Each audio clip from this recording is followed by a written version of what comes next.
Evan. We're back. We're back. It's I'm here. Can you see me? It's episode. I see you. It's episode number 104, D3 of My Cup of Tea, and you know, I slept fine. Did you stay up the whole time? I was already like staying up late, and I was like, "Fuck it, I make a 7." And then the countdown for an hour started, and I was like, "Fuck." And that was brutal. Fuck it. It was brutal because I was like, I'm also like, fuck it, let me do a video, and if I'm already up, I'll have everything ready to go, and I'm about to hit record at 7, and the hour drop starts. I'm like, fuck, and then I had to take time to edit. Fucking terrible. Yeah, that's terrible. It's funny because I was going to show my class the trailer because we leave for specials at around like they have art class around 8:05 or something, and the trailer was supposed to drop like around 8:00, and I'm like, okay guys, there's a countdown. You know, I'm a nerd. I want to watch the trailer. But then like it was 8:00 and nothing dropped, and then it was like 8:05, and then they didn't cast out, and I'm just like, this is just too much. So I was just like, you know what? That was like we'll just fuck. That was like 10 minutes. That was like 10 minutes with the pre-roll until the trailer dropped. Yeah, and they brought the cast out. They started talking. I'm like, just show us the trailer and then bring the cast out to talk about said trailer. You don't. Apparently, they did. They did a whole GMA thing, so they did after. Okay, that's cool. That's cool. That is a funny image though, to think of like, hey, I'm going to show my class, and then, like they have like pre-launch moon landing shit happening. It's like, what year is it? Yeah, we were. I set it up. Like I got into the room. I put it on the projector, and they were like, "What is this whole thing?" And they were reading they were just reading the chat, the live chat. That was pretty funny, and especially like when it got to like it was like 2 minutes left or something, and then they added another hour. Dude, I got so scared. I got so scared of it. I got scared because not only like did that happen, but I was like, no. But then I went to go look at the timeline, and like my thing jumped back a bit, and I was like, the hell? So I had live, and then it was like it fixed back up, and it was like presented in Future Vision. And I was like, okay. Yeah. I was gonna tweet something out, but I'm like, I bet there's tons of people already tweeting like, "Oh my gosh, did they extend another hour?" I was like, let me just wait. It's probably a mistake. I think the funniest thing is like this is a 2-part thing. The Fantastic Four updates account posted like during like the pre-roll of the launch, there was like a rock specimen. It was like, here's the type of rock that the thing will be made of. And then Discussing Film also shared it, and it was like, this is the rock that it will be made of. And then Prenzy was like, please just follow us, and we'll drop the trailer in 30 minutes. I'm so tired. I'm dead. That's funny. Yeah, it's crazy. But yeah, Nathan, let's go ahead and watch this trailer. Let's see what Marvel was cooking for 2025 here. The last movie for 2025. Absolutely. Let me just pull up. As you pull that up, it's fascinating. You know, all this buzz, it's interesting. You know, next week we get Captain America: Brave New World. They've been dropping a lot of clips for that. People have not been liking the clips, and then boom, they show us Fantastic Four. Sometimes I wonder if Marvel can like read the tea leaves online or whatever. But but here we go. Fantastic Four First Steps. You know, I'm digging the title more and more. I used to not like First Steps. Yeah, this happens every time whenever Marvel has update. Like they update logos to it. I'm like, what the fuck? Go back to the old one. It's like, no, it's let them cook. Yeah, First Steps is fine. And I think originally it was just called the Fantastic Four, I think, or whatever. Like I think so. Marvel. Yeah, but then honestly, like the more vibes I've been getting of the whole like space age with it, I'm like, yeah, this is nice. It works. It really works. I can't remember the last time a Marvel title really just doesn't. I don't really like Far From Home. The home stuff is decent. I remember I used to really not like Homecoming, but now I fuck with it. So I remember the speculation of the final Home title, and then they dropped like 4 fake ones, and I was like, I'm tired. Yeah, No Way Home is really. I think No Way Home is the best title of that trilogy. That makes the most sense. For sure. I mean, Homecoming would probably work better if we spent more time at that dance, but yeah, it was like 1 second of a dance, right? And then a plane sequence you couldn't really see. Anyways, we're here. Let's go. Good old elevator magic. Welcome to the Baxter Building. We make a point to do family dinner every week. Sunday at 7 on the dot. I love the no voice. matter what. I love the voice. I love the aspect ratio changes. Me too. Herbie, how's that sauce? Herbie looks great. Herbie looks really good. The thing looks really good, man. Thing looks amazing. I'm gonna talk about that.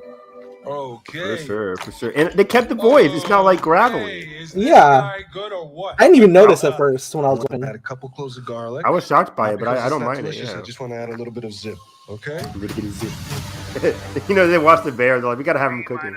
Right. Before we went up the first time, you couldn't. I love It looks so good. Oh yeah, I love like the classical footage here. Ben wasn't a rock. The best pilot in the world, right here. I love the sentimental side of this trailer too. Very good. And Johnny never caught fire. Looks great. Ben has The flame always effects been have gotten so good. Johnny is Johnny. I cannot wait to see that sibling dynamic. I'm very Me too. intrigued. I am right here. Whatever life throws at us, Great shot. Great shot. we'll face it together. What is going on there? That's Galactus coming down. And,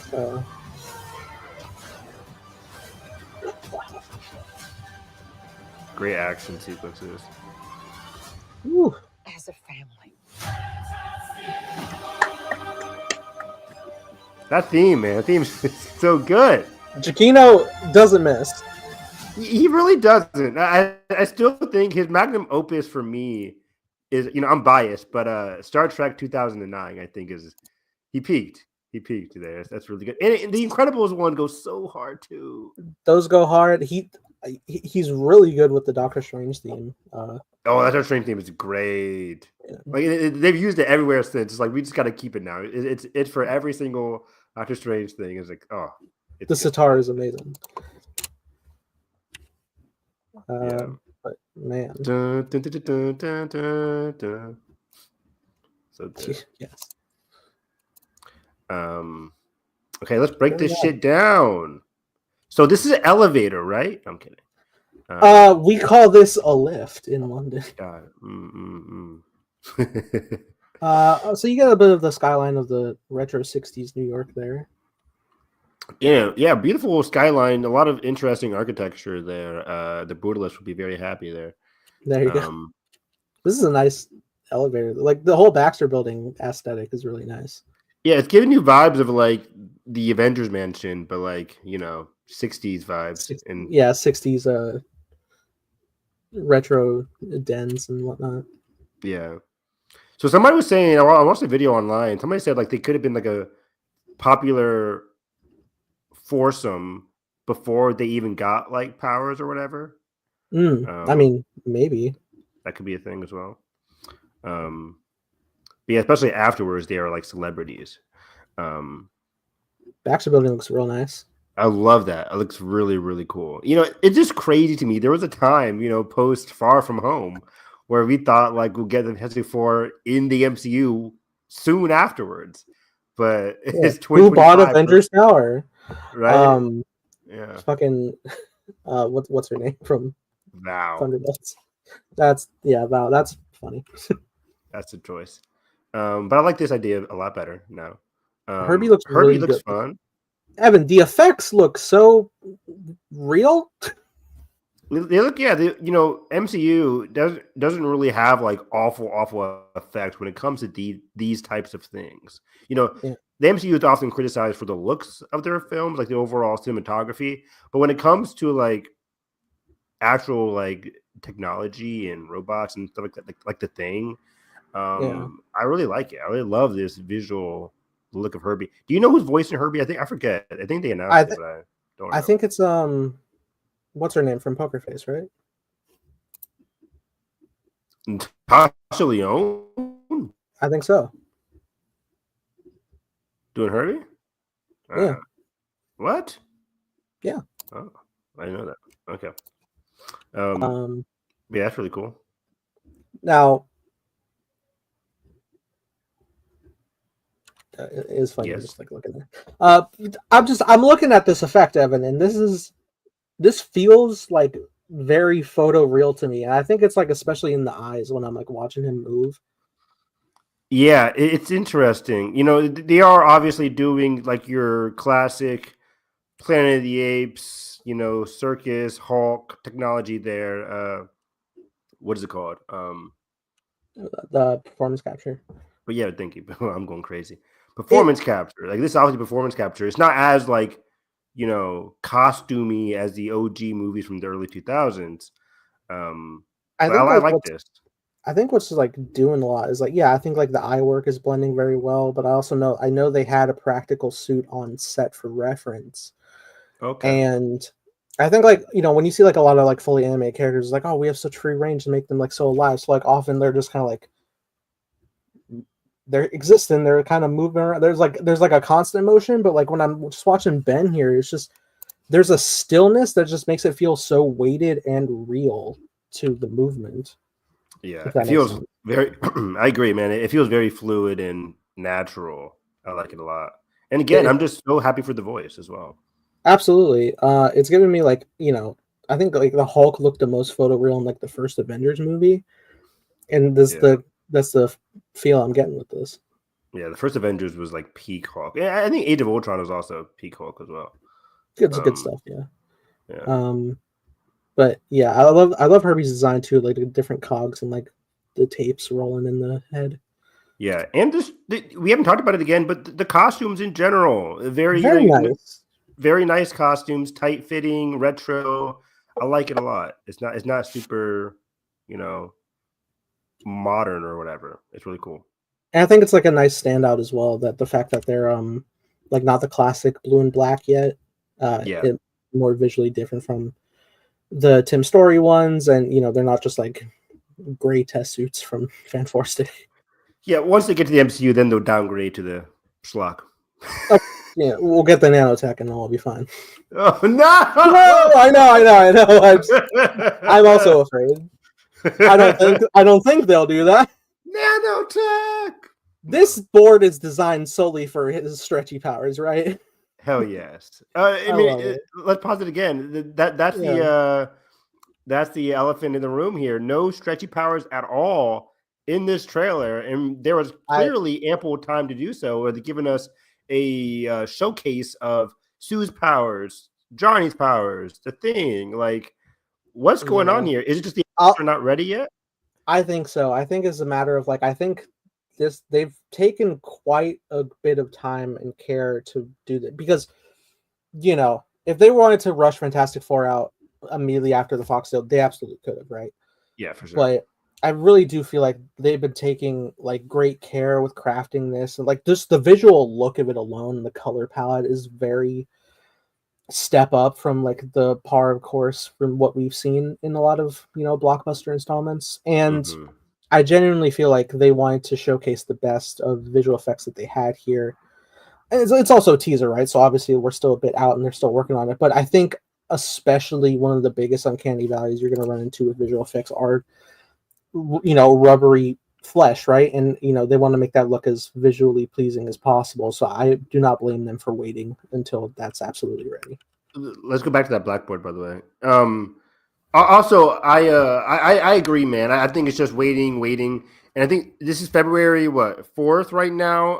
2/4. I love that, but I think the next time we see a trailer will be probably late April, early May, in time for Thunderbolts, obviously, and then the May trailer probably like the final trailer, and then of course TV spots in June and July. But having said that, I think we'll get the bigger showcase of the antagonist in May, and we'll get stretchy powers in May. We do get Galactus, but like the main like personal antagonist is going to be Silver Surfer. I think we'll see both of those in next trailer. I'm with you 100% though. Overall, it's just going to be getting the visual effects right. They want to come out here and showcase like, hey, this is a great trailer. Get that like heartwarming feel, kind of like the first Superman trailer. And looking at all the views, reviews, reactions, I think across the board, a vast majority, not everybody, but a vast majority is very, very pleased with this first trailer. And I think a lot of them were pleased because it looks visually unique, visually different. And if they showcased Mr. Fantastic powers and they weren't visually up to par, then that'll be like a big topic of discussion. I don't think they wanted that, so yeah, they're starting off here clean. But going off of this board here, I think everybody's saying it. This is, you know, as we also heard in the countless leaked videos from Comic-Con and stuff like that. Mr. Fantastic Reed Richards is very intrigued by parallel dimensions, the multiverse reality. So the tube on the left side of him there, going like upside down U there, or not upside down, just a U in general. With the enter and exit signs, that's talking about, you know, multiversal realities. You see the cylinder thing next to his hand there. That's also like, you know, dimensional travel. So this is interesting. I'm very intrigued. Yeah, I'll be interested to see, like, is this a matter of like, this is just what Reed was already kind of looking into, or is it like there's a world eater coming, we may have to leave? I don't know.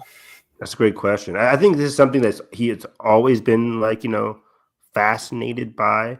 And then by the end of the movie, he's like, okay, all the research I've done before the danger is now like, hurry up. You know, there's a ticking clock now because of the world eater. And maybe, you know, the main theory is like whether it's on them to like pursue a new reality out of danger, or it's like, unfortunately, they get pushed into a new reality because, you know, who would want to leave this reality? It's pretty nice. Yeah. So we'll see. I do also wonder, like, maybe if like whatever they just happened to experience from one of their earlier missions in space is just made Reed more interested in like what it is that they encountered that gave them their powers. You know, if it's a source of, you know, a wormhole to other dimensions, maybe that's, you know, an explanation as well. Whatever it may be, it is very fascinating. The cosmic storm could have been, you know, a part of a dimensional, you know, after effect or some bullshit, some science fiction-y bullshit. Sure. It has something to do, like, you know, I'm just trying to connect it with what we saw with the end of the Marvels and how Monica's in a totally different reality and how different realities could have after effects like cosmic radiation. Who knows? But yeah, what's next here? Got the suit going on. So yeah, this is them prepping for their first initial launch, I think. Obviously, because Ben is Ben. He's Evan. Yeah. It's such a cool rocket design here. I love it. Very nice thrusters.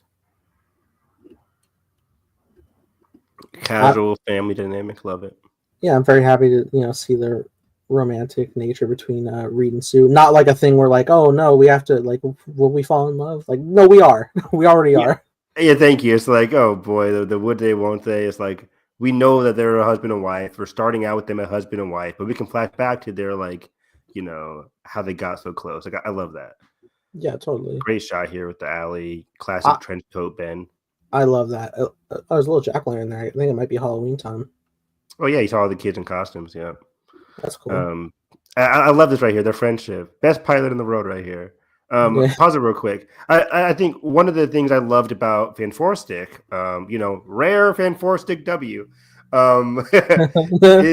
is the dynamic between Ben and Reed. I think that was good for the first 20 minutes, and they dropped it completely. Yeah. Clobbering time.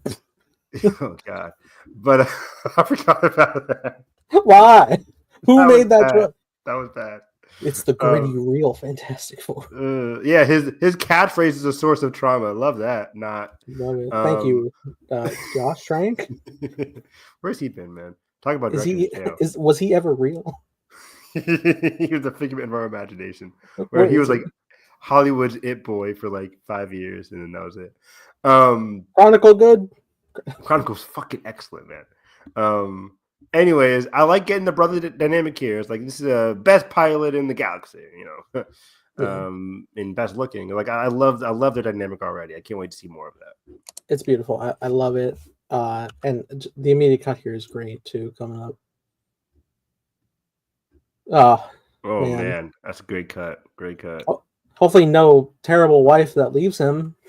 That was bad. That was not good. Not great, Bob. I also do. I was wondering like how they were going to pull off like the super wide eyebrow look that the Thing has in the comics, and they're doing it very well. They're doing it very well. Like, yeah, the head shape is definitely different than the Tim Story one. Blonde hair Johnny. Yeah. Or at least he's usually blonde. But Oh, it's just a different look for the actor Joseph Quinn. But I like the hairstyle. It's retro-y, which still looks nice on him. But yeah, especially here the fire effects. Really I think cool. this is the same shot from when they're overlooking the meteor shower later, because I know Ben's dressed. Oh, you think? I think so. And we'll have to match like Sue's blue dress there, but okay. I like the fire effect. Like it all looks like real fire. Yeah, I think Marvel actually lit him on fire each time they went to do this. Yeah, maybe we have the technology. Joseph, jump! He's like, ah! Ah! Do you like ignition, like the bluer flames at the bottom, like the lens? JJ taking over for a second. JJ's like, what? What I do like, I think this. I can't tell if it's like he's changing, if like his clothes burned into the suit underneath. I'm trying to see. Great question. Yeah, is he going to be naked after this? That's a great question. Yeah. But what I do love is like just the flicker effect of like the individual flames, all flickering about. It looks really nice. Really, really nice. Yeah, it's cool seeing it slow down there. Do you think he's chasing Silver Surfer? It is very dark out here. Nighttime. Right. I mean, maybe that's maybe the best scene of the second movie. Easily, no question about it. What's the other one, Nathan? When they're chasing Dr. Doom's bitch ass? Like, come on. When Johnny gets all the power. Oh man, it's clubbing time. Yeah. Look, I mean, thematically for Johnny's arc, it's nice. Yeah, it was pretty cool. Yeah, Johnny was an asshole in the second movie. Anyways, he was getting humbled left and right though, so fair enough. Good stuff here. He's gonna be the heart of the team. Absolutely. Bad. You remember the reports that was suggesting that Sue was going to be the main character of the movie. I wonder if that was maybe just like interpreted from her role of like being the one that's holding the family bond together, That's a great point, man. I was thinking about that on my drive home too. I'm like, there was a report that Vanessa Kirby is going to be the heart of the team, or at least the spokesperson. I still think that could be the case. I mean, you have Vanessa Kirby, like, come on. But you're right. I think she is the glue. Take Vanessa out, and you have a lot of bros just being idiots. So at the same time, I think they are showcasing like a lot of scenes of like individual, like follow through of like all the, not just them being a team and a family together, but like them being on their own and like experiencing their powers and such differently in their research and whatnot. Exactly. And Vanessa's there, or Sue's there with like, you see her talking to her husband, Pedro. You see her right here with Johnny. Then you see her right there with Ben. So like in every scene of this trailer, you do see her individually with the other members of the team. So that's a good point. What's he doing? I cannot wait to see this brother-sister dynamic, man. It's very important to me. I think they kind of nailed it in the first Fantastic Four, but like I want to see more of that sibling dynamic. Absolutely. You didn't really get it that much in Fantastic at all. Johnny testing his limits is a really cool visual. It's always cool visual for any like new flyer to see like how far they can go. Yeah, in space, always really cool. And the Sue's new powers here. The force field effects are really interesting. Using light refraction, I love that. Love that. That's really cool. That's really cool. Why can't they put that on Marvel Rivals? They might. New Marvel Rivals update. But yeah, again, Sue's getting the emotional time with Pedro, and what a beautiful shot here with Johnny. What a beautiful shot here. Come on. What if he the next one? Which is what happened in the second movie. Remember? Yeah. Squirper was like, "Oh no!" Knocked his ass out. He must just have like flame retardant clothes at this point, right? Yeah, so this does answer our question about like this is post leaving the party, and he still has his clothes on. So this is high tech universe. So it wouldn't be the past. Now I'm looking at it, and now I'm thinking like, is he chasing the Silver Surfer again? I think it's very possible. Yeah. I mean, that's totally, and what's going to compel him to be like? Because he looked determined. He was like, "I gotta go." But then the thing was also just like chilling. So I don't know. I don't know. Yeah, this shot here. Yeah, I think it is the same thing. They're all wearing the same clothes. Yeah, that's for sure. Cool. Do you think This would kind of be like a cool idea of like, there's like these raining fireballs about to hit the city, and it's like, how can we stop that? Well, Johnny's made of fire. He won't get burned. Can he move him out the way? That would be kind of cool. Well, it looked more clear when he went to his fire mode before this. It did, but I also think he was like, he was flying toward the Chrysler building there, but I think he was like lower enough in the viewpoint that maybe I don't think Johnny can stop a meteor shower here. That's maybe not. I don't know if he had like if they have enhanced strength, but I feel like every superhero does by default. This is Sue's time to shine, but even Sue, I don't think has that kind of energy manipulation. Like that's. No, it's probably going to be like a collective like team effort anyway. Yeah, this is going to be a big problem. But this storm, like this is Galactus. I think. I'm looking for eyes. Do you see any eyes? No. You think he's the Cloud again? Yes. No, I'm kidding. Right. This is cute. Yeah, I love this. They're all fans of the Thing, Halloween. That's got to be like heartwarming, right? Thinking to yourself, physically, you're like, oh, I'm a monster, but then other kids are like, we love you, like you're so awesome.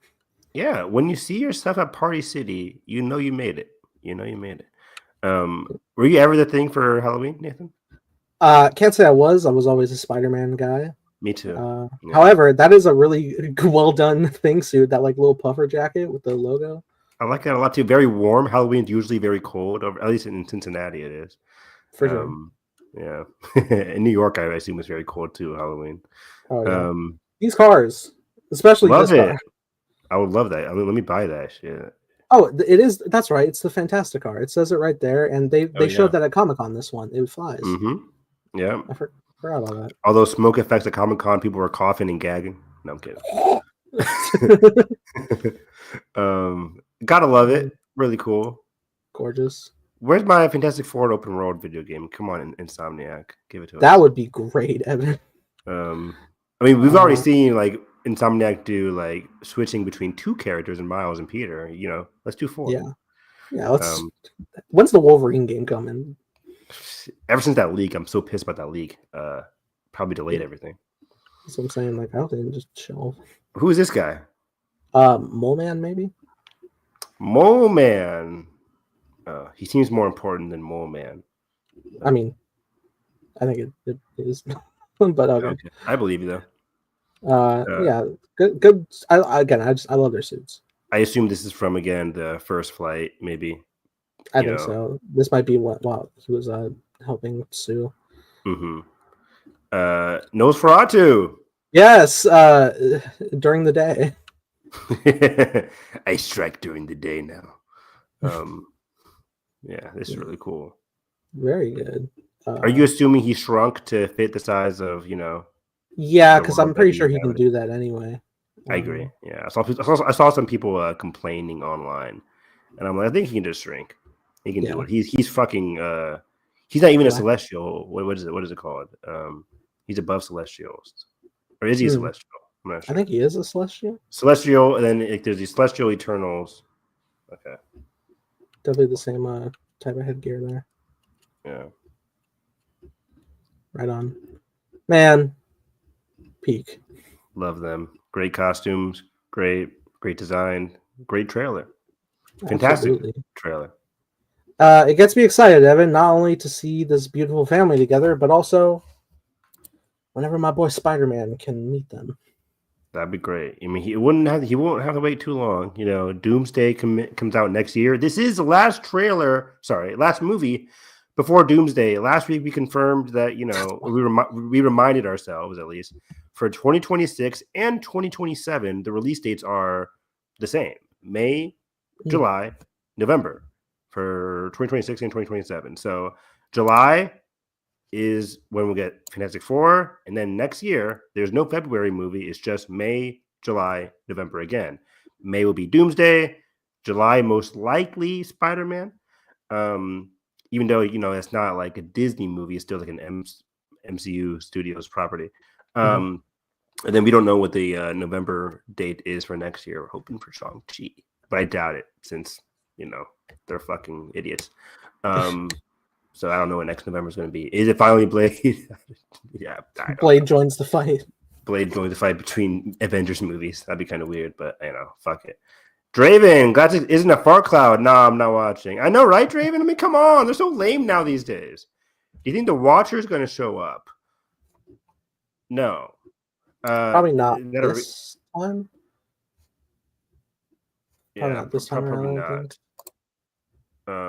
Let's talk about this comment here. I like that. Yeah. Do you think we'll see Robert Downey Doomer in this movie? The Doomer, the Doomsday. I had an idea about like how the movie could end when they no doubt inevitably end up in our main MCU timeline.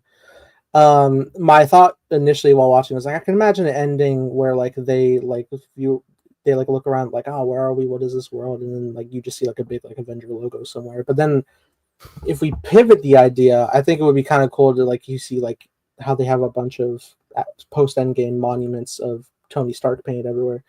You just see like the Iron Man suit, and his mask is off, so you can see it's Tony's face. But then like Reed sees the face, and he's like Victor, and just cuts from there. Like, that'd be really cool. That'd be really cool, Victor. Like da da da da. I mean that I say that'd be cool, but like we would need him in this movie. Yeah, I mean that would have been cool if we didn't know who the fuck was going to be Dr. Doom. Like that would what the fuck? Imagine we had no knowledge of the casting. That's impossible nowadays with leaks and people want to be scoopers. But like, imagine no clue. Post-credit scene, Victor. People will go crazy, and I think I would have a different reaction. I mean, in theater, I'll be going crazy, but then I'll probably have the same reaction I do now, which is it's still a stupid idea. You'd be Carson watching the Skywalker. Yeah. It'll take a while for the process. Like, oh fuck, damn it. Granted, we all did that anyway. I mean, hell, you saw me like, yeah. Which is it's still funny when we did that because you showed me like, can you see who it is? And I'm like, I was joking. I didn't even like see him in focus. I was like Robert Downey Jr. That was weird. Like, how come you didn't see that in real time? I think you were working or something. I was working, yeah, and I was like, I'll just immediately hop on because I knew they were doing the Comic-Con presentation. So I was like, all right, let me just lock in. Boom. What do we got? Oh. So yeah, I think I'll go further. I think you'll see full body RDJ in a post-credit scene of this movie. Maybe even a final scene, not even a post-credit scene, but I think they'll leave it for post-credits.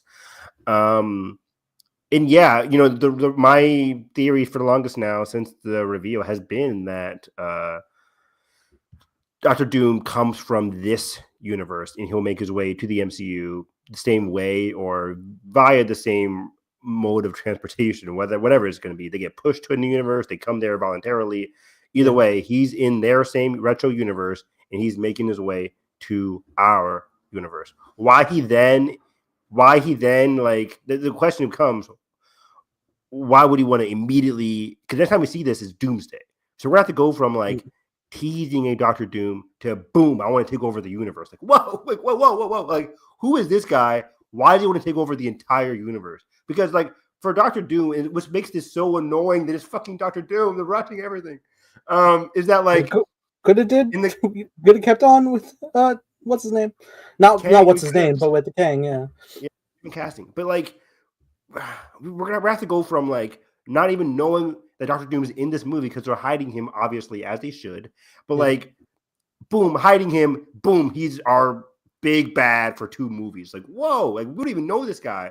He's gonna have to have quite the major presence in those first few minutes of Doomsday to establish him as any kind of credible, worthwhile antagonist. And I think that's why they're bringing in RDJ. Because if this is an entirely new antagonist, like if they brought in, I don't know, who's a character we haven't seen yet in the MCU. I don't know. Pretend they bring in like Dr. Octopus, like somebody we haven't seen in the MCU before. Like a new, with a new actor, it's like, okay, that's a lot of heavy lifting for somebody we haven't seen in any kind of prior movie.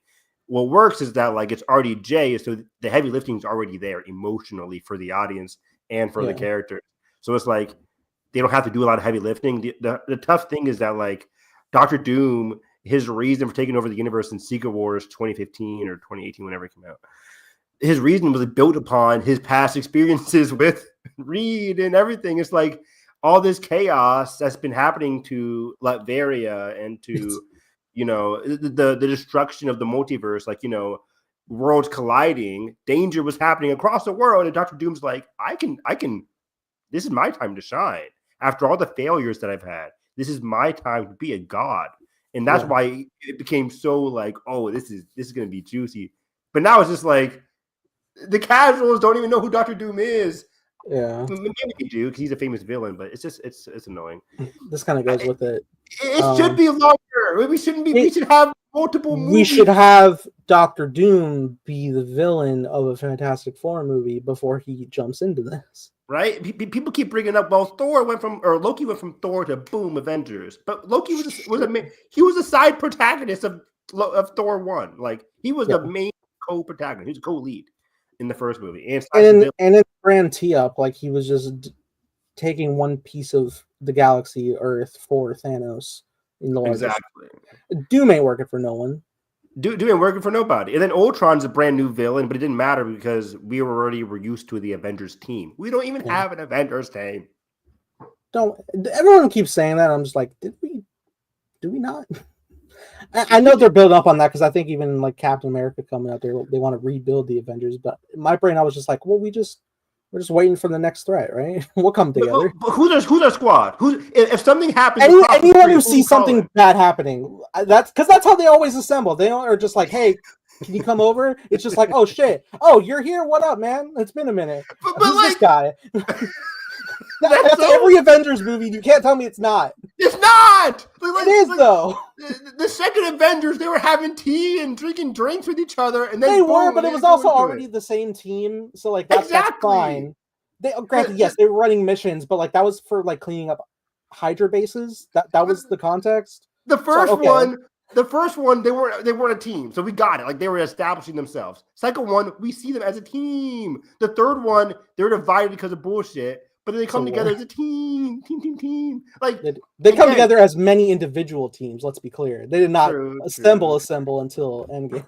I get it, but like, if something crazy happens, you're pulling up. Hey, Captain America, I'm pulling up. Captain America, Captain Marvel. Is Doctor Strange even part of the Avengers? He's adjacent. He helps. He's adjacent, so probably not him. If it's world / he is the Earth protector as is. So yeah. But like Captain America, Captain Marvel, they're the only ones I can think of. Captain Marvel now, you know, she's prioritizing Earth now post Marvels. Yeah. So that's those two are easy locks. If Shang-Chi's apparently like, hey guys, I'm here. Fuck you. That would piss me off. He's now in contact with Carol and Bruce and Wong. They caught him one time.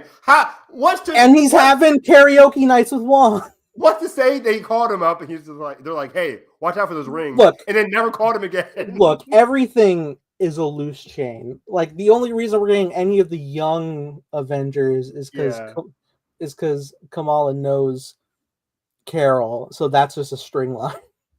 Yeah, she hacked Fury's, iPad. Right. Shield's not a thing anymore, and that's kind of been a loose thread, because that was the connective thread for the first two. I still think, is Captain America next week, guys? That's crazy. Is it not next week? It's Valentine's Day. Yeah, so that's next Friday, right? So like I think this time next week there will be a post-credit scene about Avengers, something Avengers related, because the president, Harrison does talk about it, like, I want to set up a new Avengers or whatever. Yeah. I think both Avengers setup will be both in Captain America and in Thunderbolts. We'll get 2 cases of Avengers set up in both those movies, whether it's post-credit scenes or just dialogue within the movie. It's funny though, right? Because like both of those installments are, the street level corner of the universe, basically. Not street level, but like the Earth side. Yeah. More like the. Draven said she hasn't been a thing since it. Agent Shield is canon. Fuck off. It's canon. It's canon. Is it multiverse canon? I agree, it's canon, but it's multiverse canon. The last season was very hard. The last season was very hard to justify it being canon because it was very weird. But like, I think for the most part it was canon up until they got like the different worlds and shit. They had like semi crossover plots with each like movie release while it was airing, which was cool. Yeah, certain things. Yeah, but yeah, it's weird. But in general, going back to the main question of it all, I do think we'll see RDJ in Doomsday, or Mhm. sorry, in Fantastic Four. I think we'll see him in person. I wouldn't be say mad a if they had like an old school like Time magazine laying on a coffee table and it's like the future is Victor or whatever the fuck, and Yeah, he's just it's just RDJ. Yeah, yeah, he's like, hey, yowza, how's it going? is that what they say in the '60s? Yes, it is. Is that what Robert Downey Sr. said? Yeah, I would love that. So yeah, once again, we're not going to get the classic Doom Richards dynamic that I want. I mean, we might get that, but Never been the giving type. Read. Uh, but we will get Peter Parker saying, "Wow, Tony, what's going on? I'm not your Tony." Zap. That said, though, I am very excited to see some Peter and Johnny dynamic friendship start to build up. For sure. In Avengers. I would love that. I think that was it for our Marvel topics, but let's dive into some Marvel rumors. Sure. There was a lot of Marvel rumors coming from, the internet. I think it was Alex CC, something like that. If people are familiar with Marvel leaks, they know who that is. Alex Perez? No, Cosmic Circus. Alex Perez, thank you. Yeah. I say CC because Cosmic Circus. So yeah, he reported that he believes, it's not reportedly, it's still a rumor, that Doctor Doom would be a one and done character in Doomsday and Secret Wars. This is kind of what I've been thinking about. This is kind of the theory that we've been going off of on this podcast, at least. I don't think Doomsday will transition into the post Secret Wars world of Marvel. I think Doomsday, especially RDJ as Doomsday, it's stunt casting, and because of that, they'll defeat him in Secret Wars, and they'll just be done with him. I think they'll even go far as to kill him. But our Doomsday, the MCU's Doomsday, will still be a thing. It would just be a while for him to actually be a presence in the movies because they're using him now. It's the same issue I had with Norman Osborn, where like they're wasting Norman Osborn on bringing back homeboy from the original Spider-Man trilogy. Willem Dafoe. Like nobody can play Green Goblin besides Willem Dafoe, apparently. Is that a real quote? I don't believe. I don't believe you. The amount of times you've said it. It is a quote. Next time, it's your quote. I'll find the quote.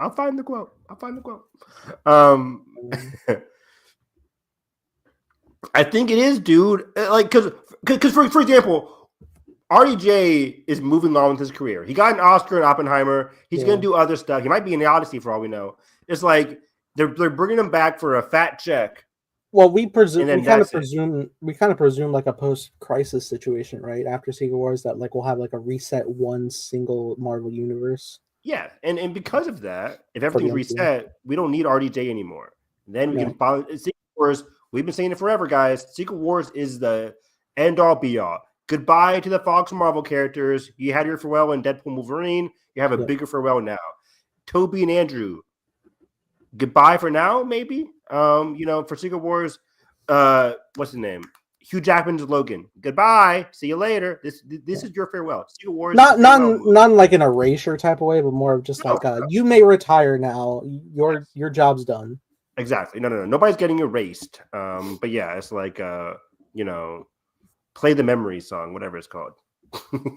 What time of your life? Yeah. What the fuck was that one movie that came out where someone's like, I would love if they did that for this. I think it was they were like, if they play this during Craven, great for all the Sony. That would be. I would have given it an extra star. That would have gotten 2 3 Venom movies and Madam Web and fucking Morbius. Would have loved it. But yeah, so I think this is just one and done. They'll defeat Doomsday, and then the next phase, we have to wait for Doomsday, we have to wait for Osborn, we have to wait for people like that. So I can't even ponder what the next main villain is going to be. It's probably going to be mutant related, Mr. Sinister. You Kang again. Kang again. No, We did please. like we got like halfway there, dude. We got halfway with Kang. It feels longer because we had a whole season of Loki. 2 seasons. 2 seasons, so it feels like we had Kang for a bit longer than that. We had a movie, but yeah, we had an Ant-Man movie. Did anyone see it? no. Man, I still love our Ant-Man Quantumania podcast. That was a fun one. Going I will over what could have been. I'll forever be the man who complained that they tricked me with the marketing of a better plotline than they actually had. That final trailer was so good. I'm like, okay, they're cooking here. Like these 2 people displaced from time. Like what happened? And yeah, nothing happened. So I'm trying to find the other Spider-Man quote that you were upset about. I said it in the chat. Let me go. Oh, you probably did. Maybe you can find it. Why upset? So somebody asked, because he was doing a Q&A, and somebody asked him, how will Doomsday address the loss that Spider-Man suffered in No Way Home? And Alex Perez responded, I think it won't explore it all that much. He'll be so consumed by his role as Spider-Man that it doesn't just mask his identity, but it will mask how he's really feeling, leading to a lot of unresolved issues and repressed emotions that could slip out from time to time, but won't be addressed until his solo movie, which is the next movie after Doomsday. And that's it. That's it for the Spider-Man question. My 2 cents first. I know Alex is a full rumor guy. Not everything he says is right, but he does get some stuff right. This response seemed to be a bit too inside the meta of the story for me to believe it's fully true.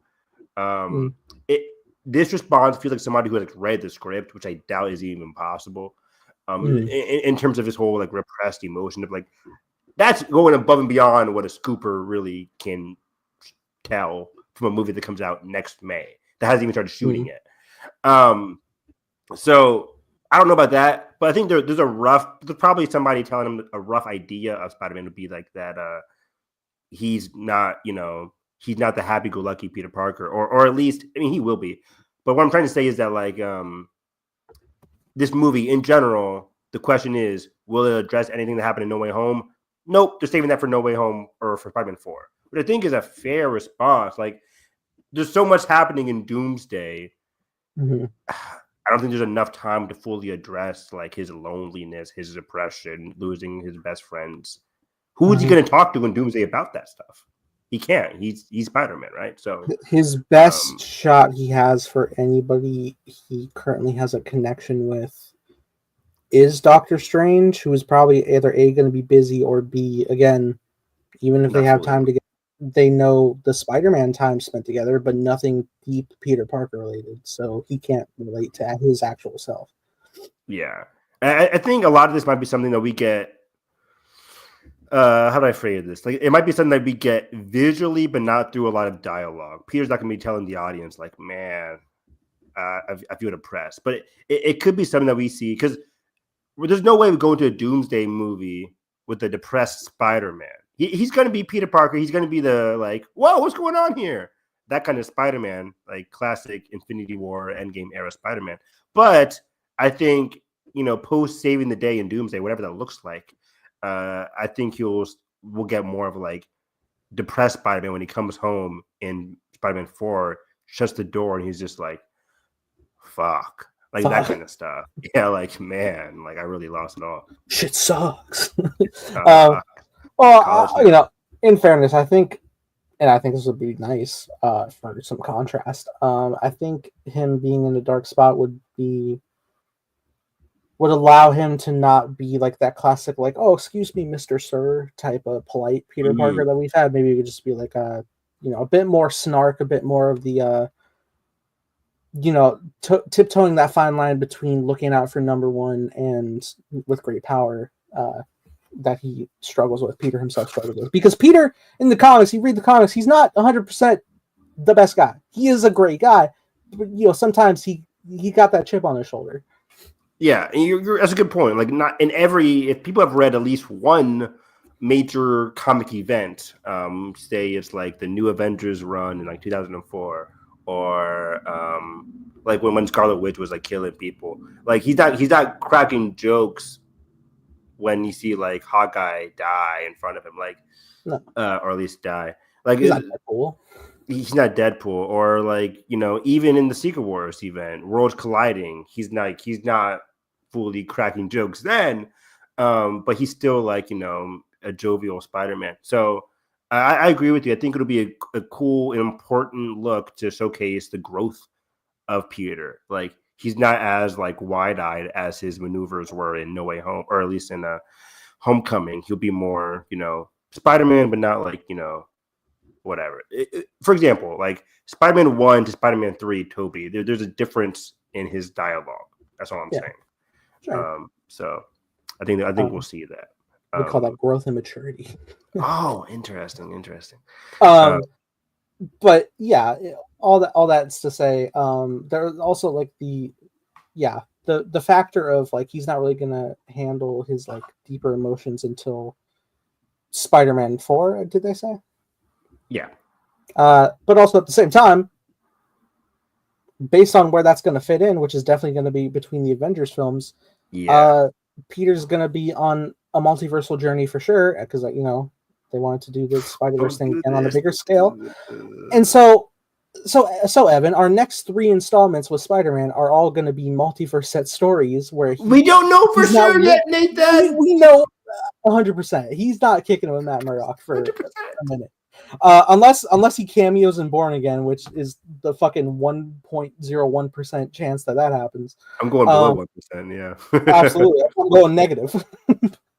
But that is wild to think that like we won't get Peter just living his normal day-to-day in existing and fighting villains in his normal life and neighborhood until Spider-Man 5 post 2027 which means like it'll be out no sooner than like 2028, 2029 when I'm in my 30s now. Yeah, Spider-Man 4 is coming out 2026. No Way Home came out 2021? Yes. It's been 5 years. That's crazy to me. It feels so short. But I think the next time we see a Spider-Man movie, Spider-Man 5 is most likely 2029 at the earliest. Yeah. Now, what was the break between Homecoming and Far From Home? What was that? It was 2019, 2017, then 2019, and then 2021. Even with COVID, they still had 2 years each. That's a quick turnaround. Now, I will say, even though that is a long time to carry that pessimistic feeling of loss that Peter has, you could just say this is a 3-part journey that's going to be a lot to go through. No doubt, if like you do Secret Wars and you know if you do the storyline where Peter gets the symbiote, that would be great to go into the next Spider-Man installment where he's struggling with these emotions and his darker half's coming out. But it's just crazy that that's so far off, and they tried to set it up so early. It is. It's so far off, but I do have faith that at least some part of Spider-Man 4 will be him.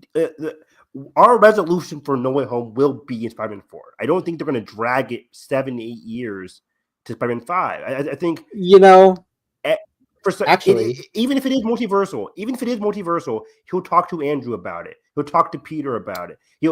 And there's already rumors that Spider-Man 4 is featuring like a new love interest, we will see college stuff in Spider-Man 4. So, and then I just think like it's first act stuff.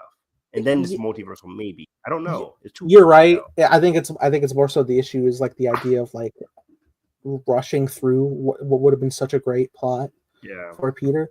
But at the same time, you know, if they were to say resolve it before the Spider-Man installments, or like even if he is still carrying it along the way, it would again because Spider-Man and the Fantastic Four are such a close team. Like that is the closest team he has in the comics. Not the Avengers, not the X-Men. It is absolutely the Fantastic Four. And so if you start to build up that friendship with them and do it through Johnny especially, and then you know you go through the adventure and it's just like, oh, where are you going? Like, I just back home alone on Christmas. That's terrible. You can come by with us anytime you want. Like set up like those seeds with just like his other family outside of his biological family, which now doesn't exist anymore. He literally has nobody else. I would love that. I know it's 2025, but I would go as far to say if they follow, because I know they took a break between No Way Home and Spider-Man 4, which makes sense, give Tom a break. Starting in Spider-Man 2026, I think we'll see Spider-Man 5 in 2028. I wouldn't be surprised if the year after, maybe that's too much on Tom. Well, I don't know. They did that post Endgame. He had a whole Spidey film in the same year. But Endgame was 2019, and then they take a break in 2020. Granted, Hollywood take a break in 2020. So, but I mean, like he still like Far From Home came out just after Endgame in the same year. Oh, I see what you're saying. But what I'm saying is like, I think the next time we see Spider-Man, whatever year is for Spider-Man 5, I think we will see a Fantastic Four member in Spider-Man 5. I will go as far as to say that. I think with the new status quo, that'd be a fun dynamic. If they still want to do the whole at least one MCU character in a Spider-Man film, which I don't mind. Presumably, you either go with either Daredevil or Fantastic Four because those are the closest comic people that he interacts with. Yeah, and again, I'm just hoping that Spider-Man 4 isn't fully multiversal. Yeah.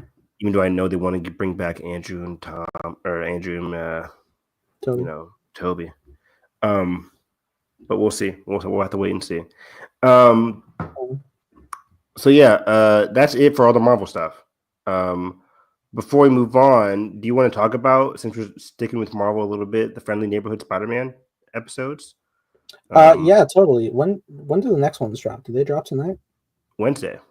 I guess okay. tonight. Yeah, tonight at 3 a.m. That's tomorrow. Yeah, I got to see the first couple episodes. I watched them a couple times now. That's good stuff. A couple times now. Yeah, is that okay? No, it's not. You rewatched the episodes? Yeah, because I wanted to go watch them again with my nephew. Was there something you didn't see the first time? The scale, tragedy. That's a Succession joke. Everybody go watch Succession. Absolutely. Different style. Fucking great delivery from Matthew McFadden. It's so great how applicable it is to multiple things. So many things. Somebody was tweeting it out like with the Carlos Sofia Gascon stuff, where it's just like, wow, what's going on here? But yeah, dude, I liked it. I really liked it. The animation takes some getting used to, but I'm down with it. Like I'm so tired of people like connotating weaker, quote unquote, animation to quality of a show.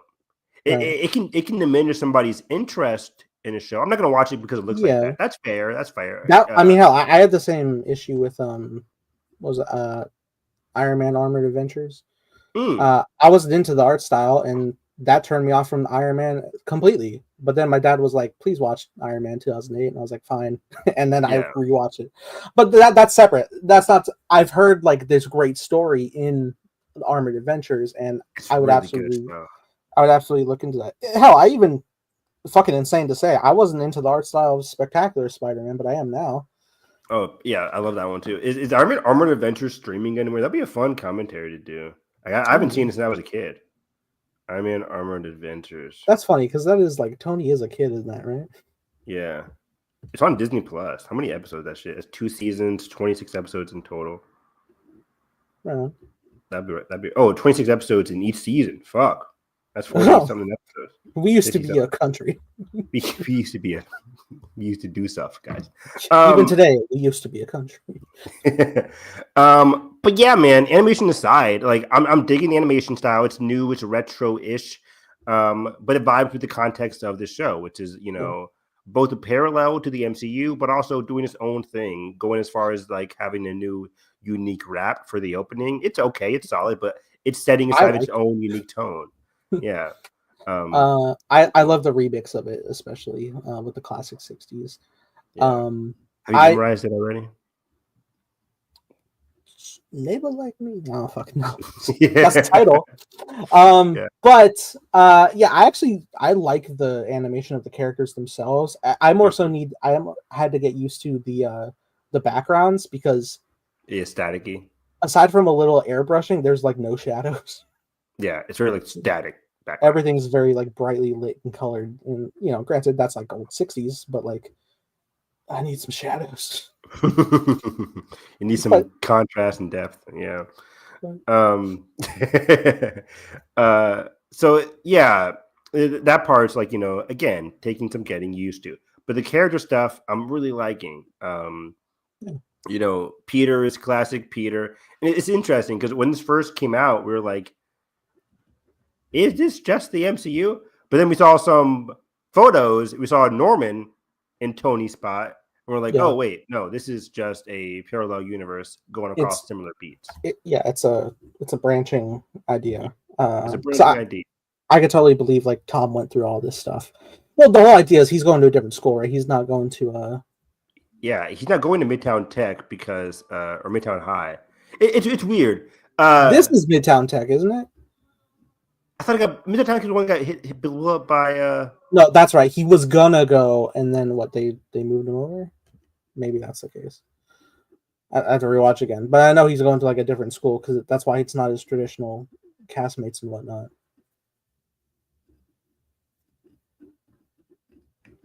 People are jamming downstairs. Can you hear that? I'll try and talk over them. Like 1%. I really can't. Okay, that's good. I'm like, what the fuck is that? It's like 10 o'clock at night, 10:52. They're blasting the opening theme. They probably are. I think I hear Kendrick. If they got Kendrick on the beat. Yeah. But yeah, what was it? What were you saying again? Sorry. I'm pretty sure it's a different school than the one he went to in the films. Yeah. Oh, yeah. Different one in the films because in the first opening sequence with the Venom and Doctor Strange attack, that was Midtown High, right? I think it was supposed to be. I don't know. That was Midtown. It is because I made the joke that like it's weird for a super tech school to just be called Midtown High. I'm like, why? But then, what the fuck was his original school called in the movies? Was that not Midtown? I don't remember. But like this one gets blown up, then he has to go to some like East Side, whatever it's called, whatever new school he's at in the new show now. But either way, I agree with you. You can assume that, like you said, Peter went through a lot of these things. I like the bit where he's just swinging, and then he saves a car from crashing into a bus. The similar thing that's right on. That's right on that RDJ showed Peter. Yeah. And then it's a crazy car parked outside. Yeah, says the exact same dialogue. He's listening to the same song, Evan, the one I used to sing in like our early days of the podcast.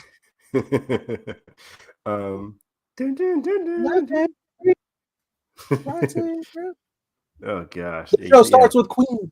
Yeah, so sorry. I was laughing. I was like, "Oh boy, that's funny." That font is haunting you. It really is. Because I've seen Civil War like 20,000 times. Next year's gonna be the 10th anniversary Civil War, guys. Stop it. It's been 10 years since I almost thought Cap killed Tony. I thought back, man. I did, man. I thought he pierced like his armor into him with the shield, and I was like, "Oh no!" Oh, Tony! For like 2 seconds, I thought Tony died. Infinity War was not in my brain. But yeah, so I love the connection. But besides those parallels, this show is taking some cool, interesting, ideas here, going especially with the whole Norman of it all. Norman Osborn, played by the wonderful, the great, the brilliant, the ever talented, the best Coleman Domingo, who should be winning Best Actor, if we're being honest. Would you be down for Coleman to be Norman in the MCU? Yes. Instantly, yes. Absolutely, I would too. And then I also have to ask: can you see the man on the glider? I can't though. Well, you could just. I mean, you could pivot and just make it like Harry's the Goblin. Coleman Domingo is how old is this motherfucker? 55 years old. 55. I was gonna say 4. I always undercut the predictions of actors. Yeah, especially black actors. They don't crack, baby. But yeah, Nathan. As one myself. But yeah, so I can't see him on the board or doing a lot of action scenes, but like he'll be fine or whatever. How old was fucking Willem Dafoe? And that's the funny thing too, right? Is like if I look at Willem in Spider-Man 1, I'm like, oh, would you see him doing these stunts? he looked old. How old is Willem right now? I think Willem is in his 50s now, right? He's 69. Okay, so you've been in his 40s during that. He'd been in his 40s, man. Almost. Okay, so yeah, I think it's fine. Yeah, it's fine. Yeah, and he did really well. He did really well in No Way Home. He was perfectly fine. So yeah, stunt double, whatever. Either way, I would love for Norman to be Coleman to be Norman in the MCU. That'd be perfectly fine. But I like his presence in the show already, having that like benevolent appearance, but also through some of these scenes in the show, you get a sense that like, you know, something's not right here with Oscorp. Obviously, it's kind of funny because I know all the history of like Norman and Oscorp and all the bullshit. They're great people, right? Yeah, totally. The Amazon of our time. I don't know, but I don't know. Like when I was like watching him offer this internship to Peter, I'm like, I think he might be legit. Like I don't know if Norman is in. Like I know they set up the idea of like you don't get that rich without being shady, but like honestly, just at the forefront, he does seem just like a general like good guy who wants to further his company with like smart minds of the youth. I'll go as far as to say from the episodes that I watched one time, I don't think he knew Peter was Spider-Man when he offered him the job. Do you think he? I thought that was no, because I don't think he finds out. I thought he might have, and I thought that was good. That's why he wanted him to come by his office immediately. And I thought it was going to be like the scene where like Tony shows him the catch in the car, but like Norman's going to do it. But he doesn't catch it until he changes in Oscorp's halls in the second episode. So that's cool. But I even though it's set up in the sister way, like, oh, you're Spider-Man. I think the next episode is going to be like, Peter, I think we have a chance to do something wonderful here. I would like to be your personal 1000% backer on this spider suits, and like you do stuff for Oscorp, but also like you save the day, protect your neighborhood, do what you want. Bingo. We've seen the trailer. Like he gets a lot of new suits. How does he get all that many new suits? Oscorp. Yeah. So yeah, he's definitely gonna be like, hey, work for me. And then of course throughout the season he's gonna be like, hey, the guy I work for is not a good dude. And then he's gonna rebel. He's gonna be like, you know what? Give me them suits back, white boy. No, I'm kidding. I think there was complaint for a second on Twitter where like they saw the Future Foundation suit was credited as like the Oscorp suit, and people was like, keep my wife's name. Javen said made his comment. I think it was weird for time before he got bit by the spider. That's interesting. I didn't really connect the dots there. Yeah, I didn't think about it until after, but I didn't even think they were going to name drop him for a second because they were talking like, yeah, things have been hard in like May's ring while she was driving Clinton, and I was like, that's kind of cool. Talk about him. Just talk about Ben. And then the media next time was like, since we lost Uncle Ben, and that was a nice moment in the car between them. That was cool. I agree. Yeah, but that is kind of odd, isn't it? Like he doesn't get the perspective of the great responsibility, but also at the same time, per the MCU, that this is kind of diverging, but also having the same DNA of Peter doesn't get that lesson until Aunt May is killed off in No Way Home, even though he is fighting to do what's right because May says the words in No Way Home. Unless you forgot. I forgot. You only watched that movie once as well. I've seen No Way Home like twice. No Way Home's one of those like event movies where I've seen it like twice, but I feel like I know every scene of that movie. I didn't see it 10 times in theaters. That's crazy. I'm Andrew. Wait for beat. No, I'm kidding. It is funny every time I rewatch because you're just and every time I saw someone was like, oh wow, what? Holy fuck! But then I'm watching it at home and it's just like,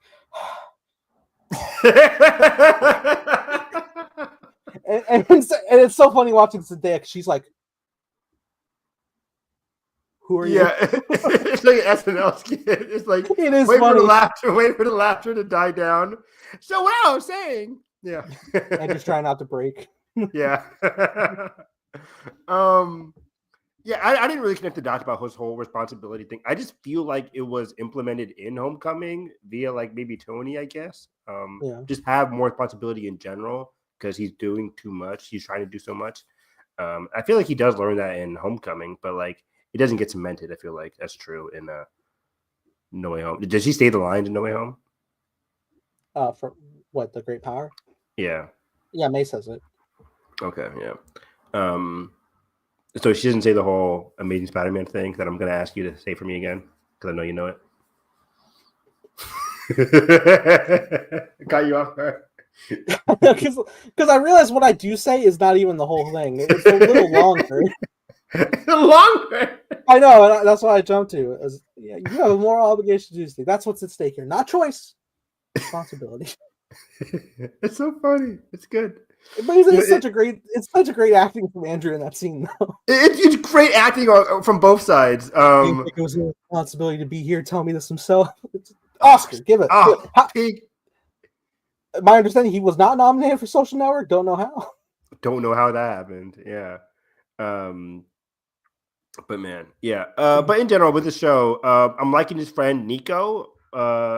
Nico, she's a nice friend. I love how she's like bi or gay, and whenever Peter bi is or like, gay or straight or one of them. One of them.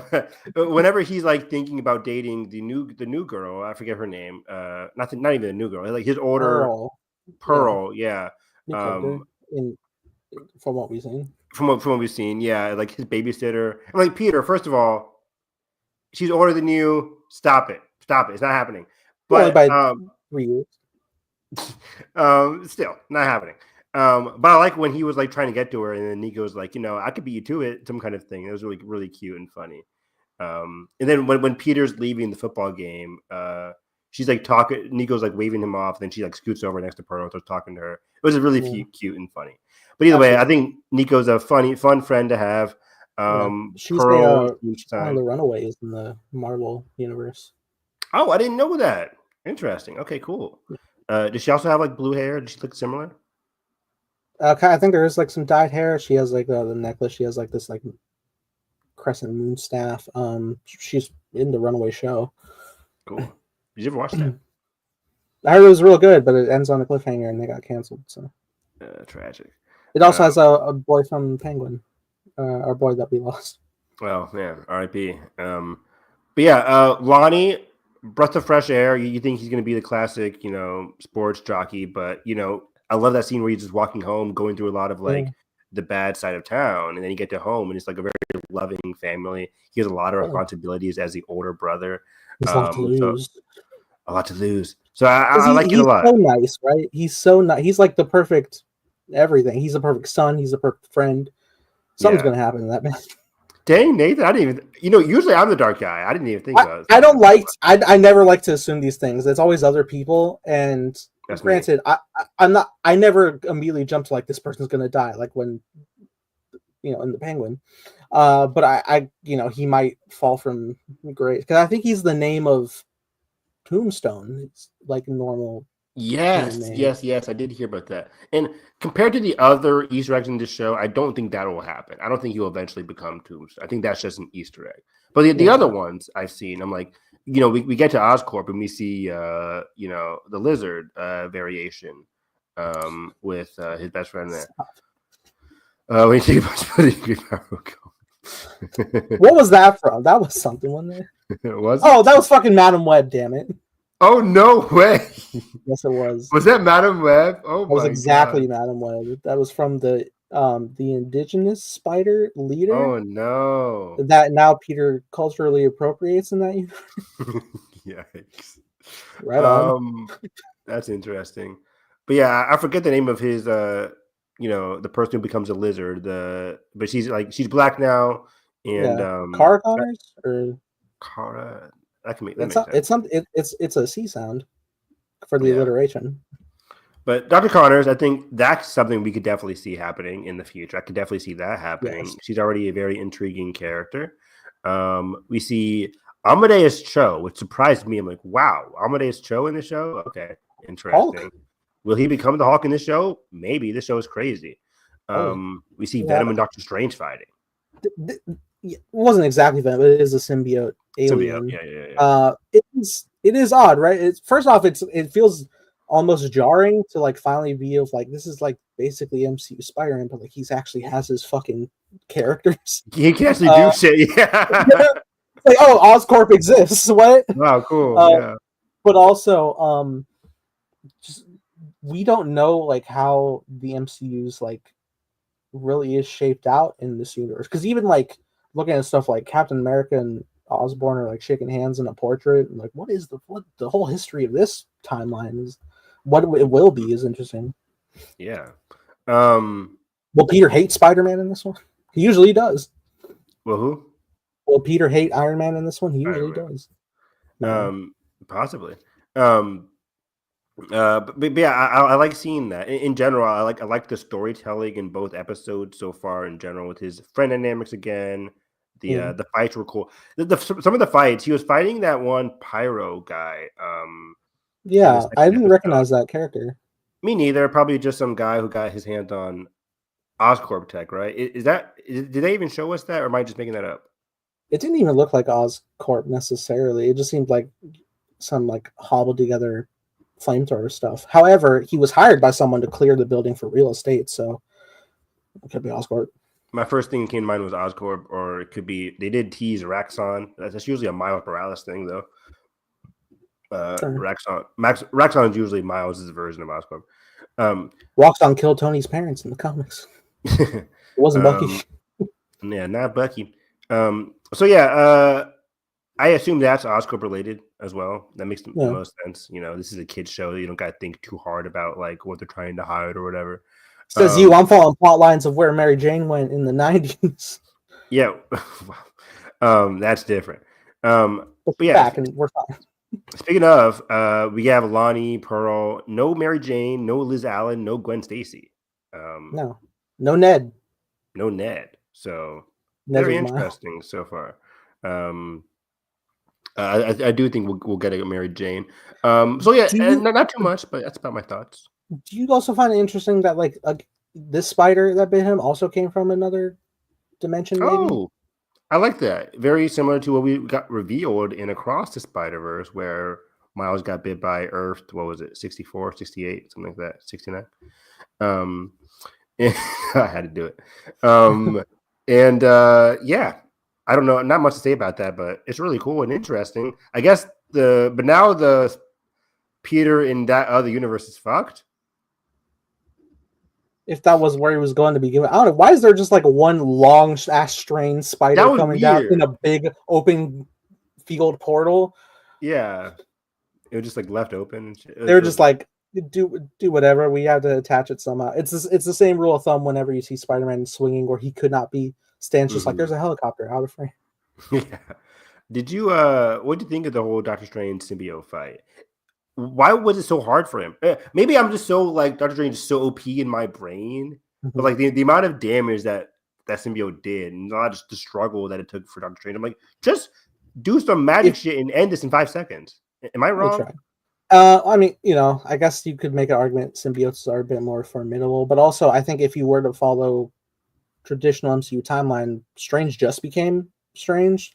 He's still using the Eye of Agamotto time stone and everything, and I can imagine it's after the events of his first movie, but he's still like learning spells. Where he, like used some more like, hey, these were great, but now he just used like a shield spell that was like, you can't get through this, and he very easily could. He's like, fuck, I need better spells.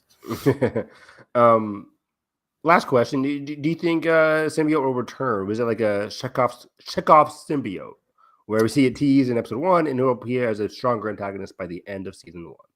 Maybe not season 1, but I think like we'll no doubt get Venom in one of the 3 greenlit seasons that we have for the show coming. Yeah, it's a good point you raised there. They did confirm that season 2 is already written, I think, and confirmed. Mm-hmm. While season 3 has not been animated yet, but I think written, or one of the two. I think written, not animated. Whatever. We saw a character sheet of a number of villains way back at Comic-Con, and Doc Ock is one of them to happen. So we'll also see how that'll come to pass. Did we talk about that character sheet? I forgot. I think we talked about them all when they dropped. We were talking about Norman and everybody and his side characters. I think we did talk about him. Though I haven't seen that character sheet in a hot minute, so I don't know who's on there. I think Chameleon might have been on there. Let me go back and Google that sometime.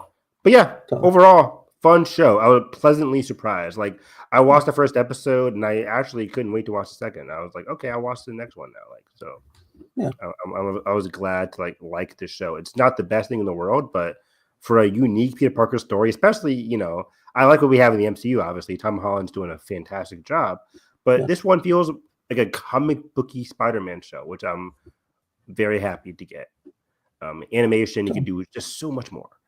Yeah, and just like one more thing, I do like how with him working this internship and also, you know, saving people, that we are exploring that whole, you know, the best part of Spider-Man, which is like, I'm doing my best to try to save people, but also like I couldn't meet up with my friend and I'm kind of letting them down in different aspects. And like, no doubt that'll build up more and more until it bubbles over and blows up in his face.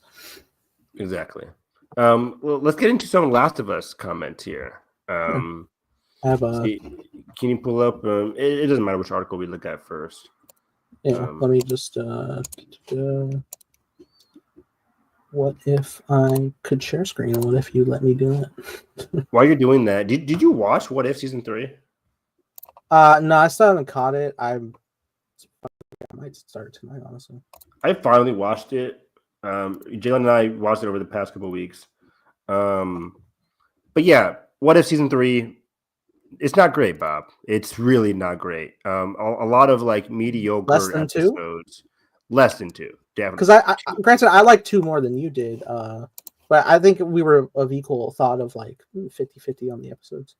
Yeah, this one's not even 50-50. Like in season 2, there was like a couple episodes. I think, you know, there was the Kamori, the Native American episode.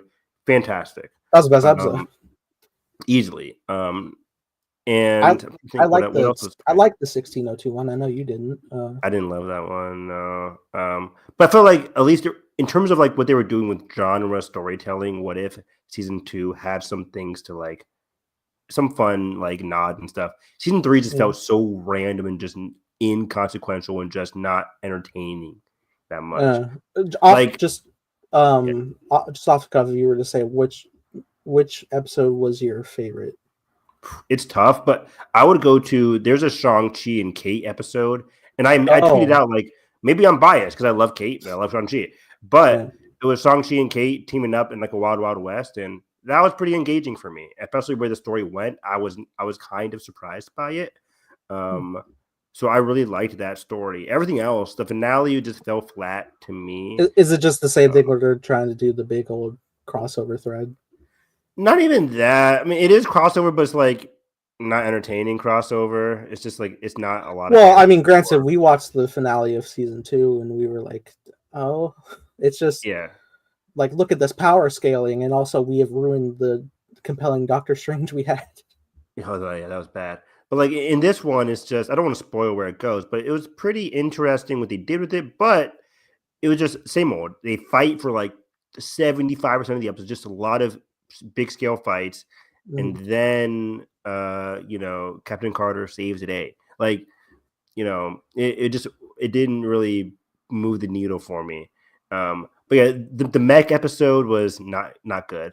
There's a Howard the Duck episode I'm pretty sure you saw on the TL with Howard and the Duck and girl from Thor, Darcy. I'm like, weird. Not actually that bad, but it was just weird and just what are we doing here? And then just some other episode. I'm just like, man, this was. Oh, there's a What If? What's it called? Who's from Thunderbolts? The Russian dude, David Harbour's character, Red Guardian. What if Red Guardian? Yeah, young Red Guardian messed up Winter Soldier from killing Tony's parents. Oh, well, that's and then they go on like a road trip thing, and that was like fine. That was solid. But yeah, everything else was just pretty inconsequential. That was my small what if, you know, talk. Like, you know, there wasn't a single episode where I'm just like, oh, that was awesome. It felt sad because there was like the end of the universe, and it was just like so lackluster. There's so much like what if season 1, I think, was still like had some good stuff going on there. Like the Doctor Strange episode, how did that happen amongst everything else? It's baffling to me. But yeah, a show that I am excited for by Craig Mason and Neil Druckmann is The Last of Us Season 2, coming out April. We don't have an exact date yet, but we do know The White Lotus Season 3 starts airing February 16th, next Sunday. Next Sunday, February 16th, and runs for 8 weeks, which should go into April 9th will be the finale for White Lotus Season 3. So anytime between April 9th and the end of April will be Last of Us Season 2. I'm predicting the week afterwards. I'm predicting April 17th, or whatever 7 plus 9 is, 16.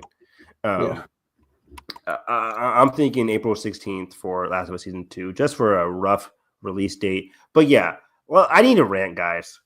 I need to rant. It's time for the Mr. Harris rant. Do you rant to your classmates? When they're being idiots. But yeah, you call them. You compare their stupidity to like corporate execs. Yeah, whenever they're being dumb, like, hey, spell this.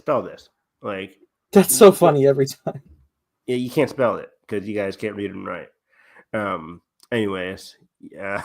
Well, I love my kids. I love my job. Anyways, why Caitlin Dever's Abby didn't need to bulk up for The Last of Us? That doesn't play as a big of a role.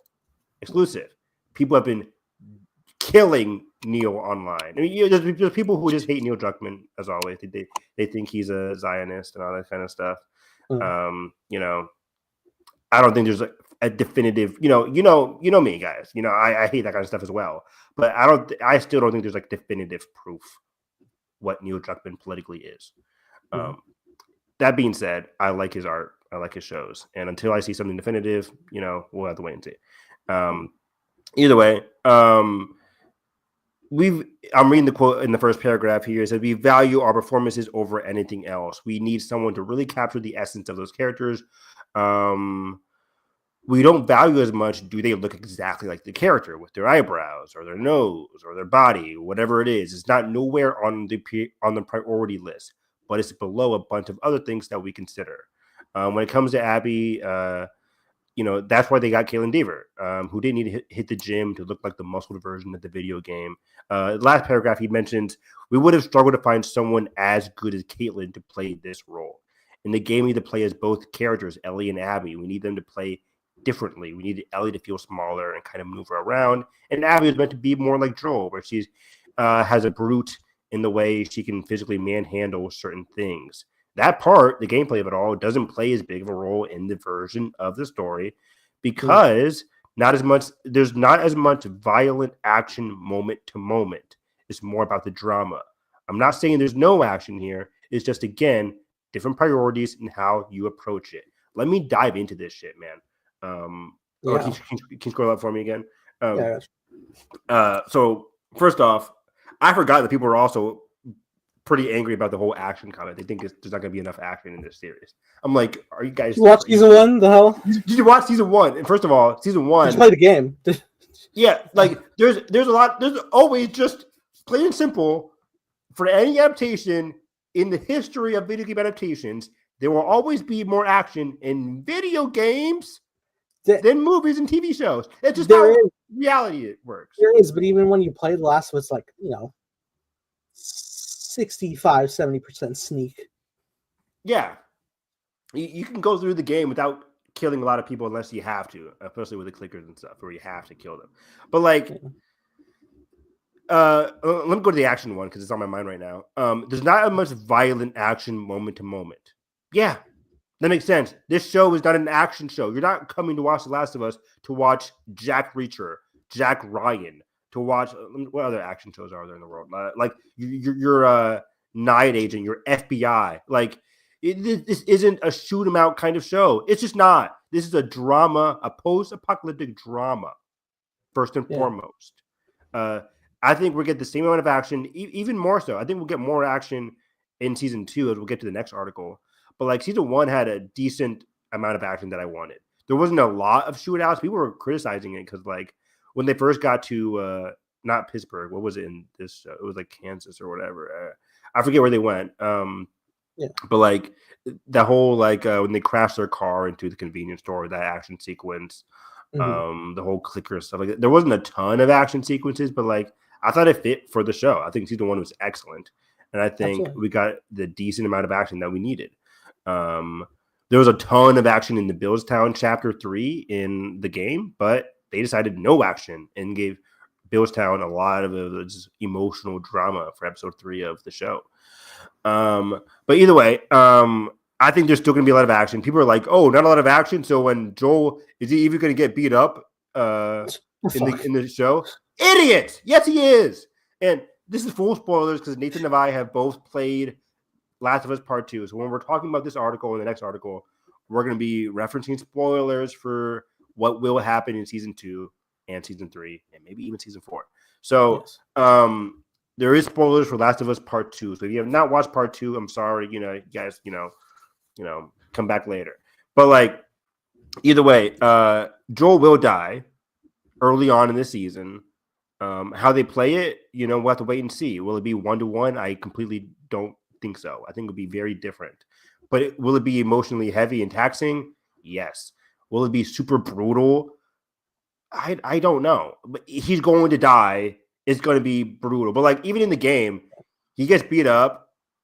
We don't see his head get smashed in, right? Like guys, people over-exaggerate. We look at Ellie when that happens. We look at Ellie. Ellie is our POV during that happening. All the brutal nature of it is just like, oh, he can hit with the golf club. That's what makes it so brutal. But like the brutal visually of it is just Joel's face is beaten to a pulp, which I think they can easily do. And people are like, can Caitlin Deaver even is she threatening enough to beat up somebody? Like, you guys are making up complaints. Like anybody, any teenager or grown adult can beat anybody up with a golf club. Yeah, if you have a fucking metal rod and a fucking arch, you can hurt someone. You can hurt somebody. Like a 15-year-old can really hurt somebody with a golf club. It's right? It's like if someone was gonna go at somebody with a knife and was like, "Yeah, but do you have the strength to push through the muscle?" What the fuck you mean? Right? Yes, you have a knife. Exactly, right? So I can totally imagine Caitlyn beating up Pedro Pascal with a golf club. Is Caitlyn as big as Abby? No. Yeah, doesn't because I mean just off the bat, her crew has Joel held, fucking blows off his kneecap. Yeah, he ain't going nowhere. People forget that they shot his kneecap. Yeah, they shot him in the leg. It was when that happened. I was like, oh, it's over. You can't outrun this. You can't run from this. Thanos. Like you can't really run from it. And that's gonna be brutal. Reddit. And Nathan, is there a shot? I know people will be upset about this, but I'm all for changes. I don't give a fuck. Yeah. Is there a shot that we don't get a golf club? That is something else that kills them. Would that be bad? What is it?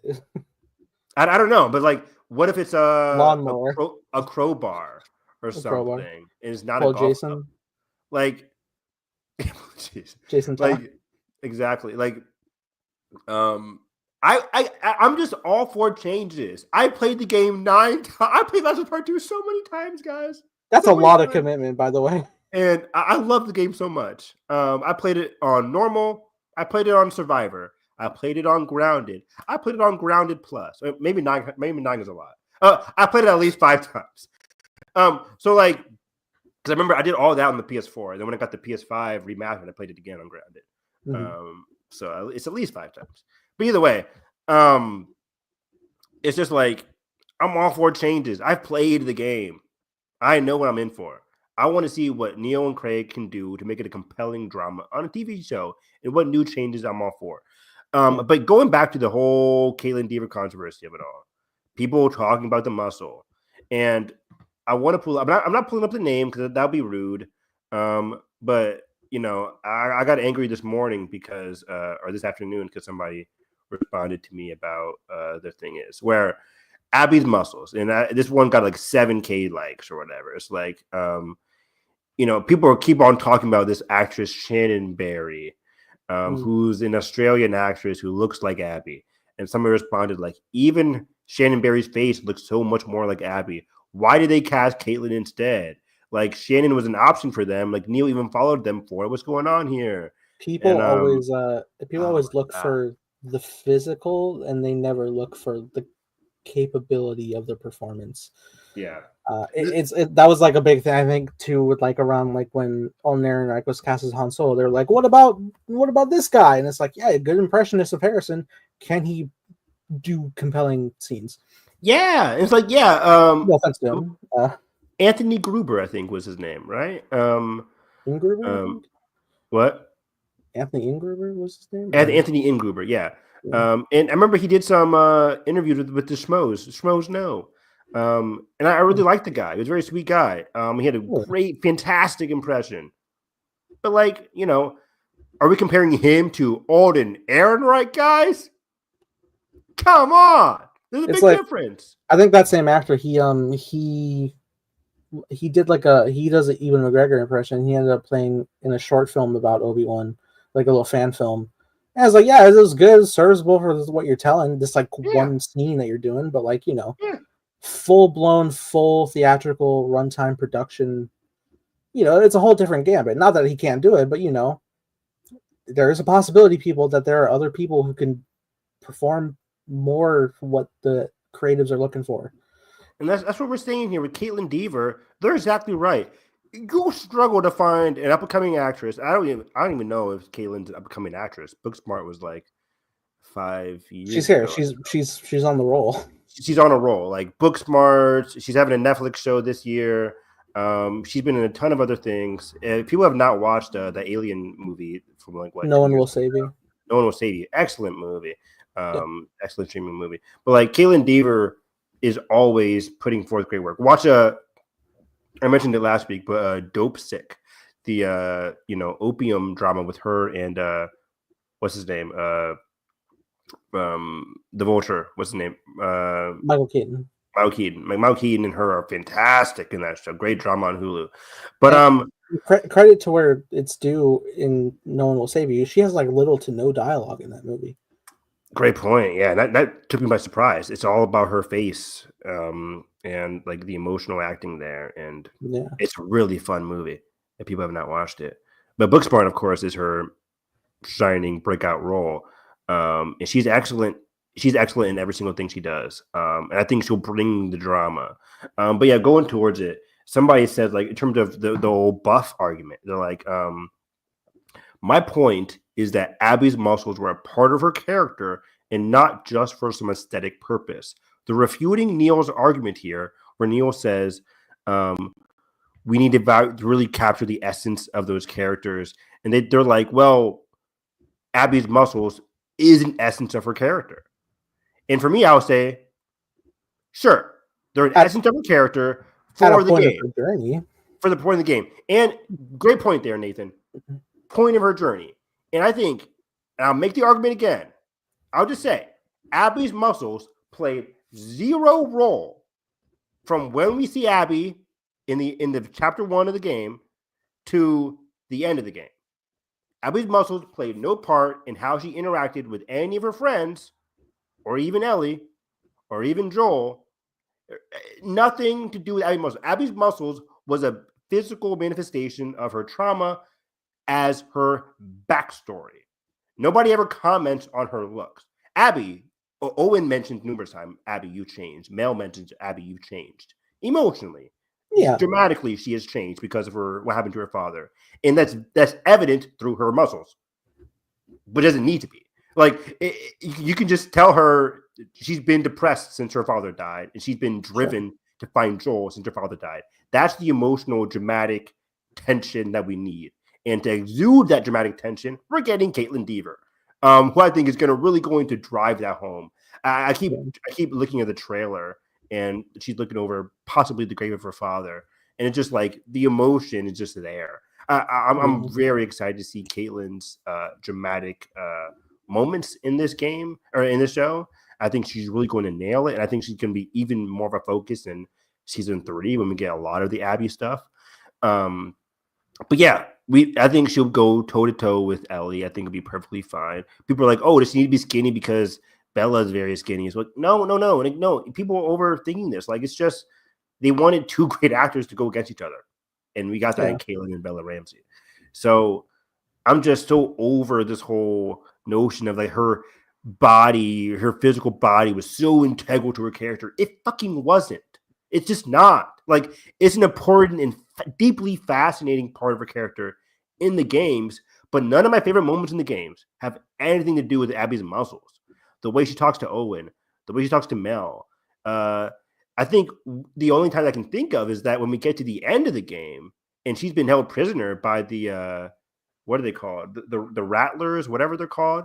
Yeah, it's like She's malnourished. so she's malnourished, and it's a visual because it's a video game.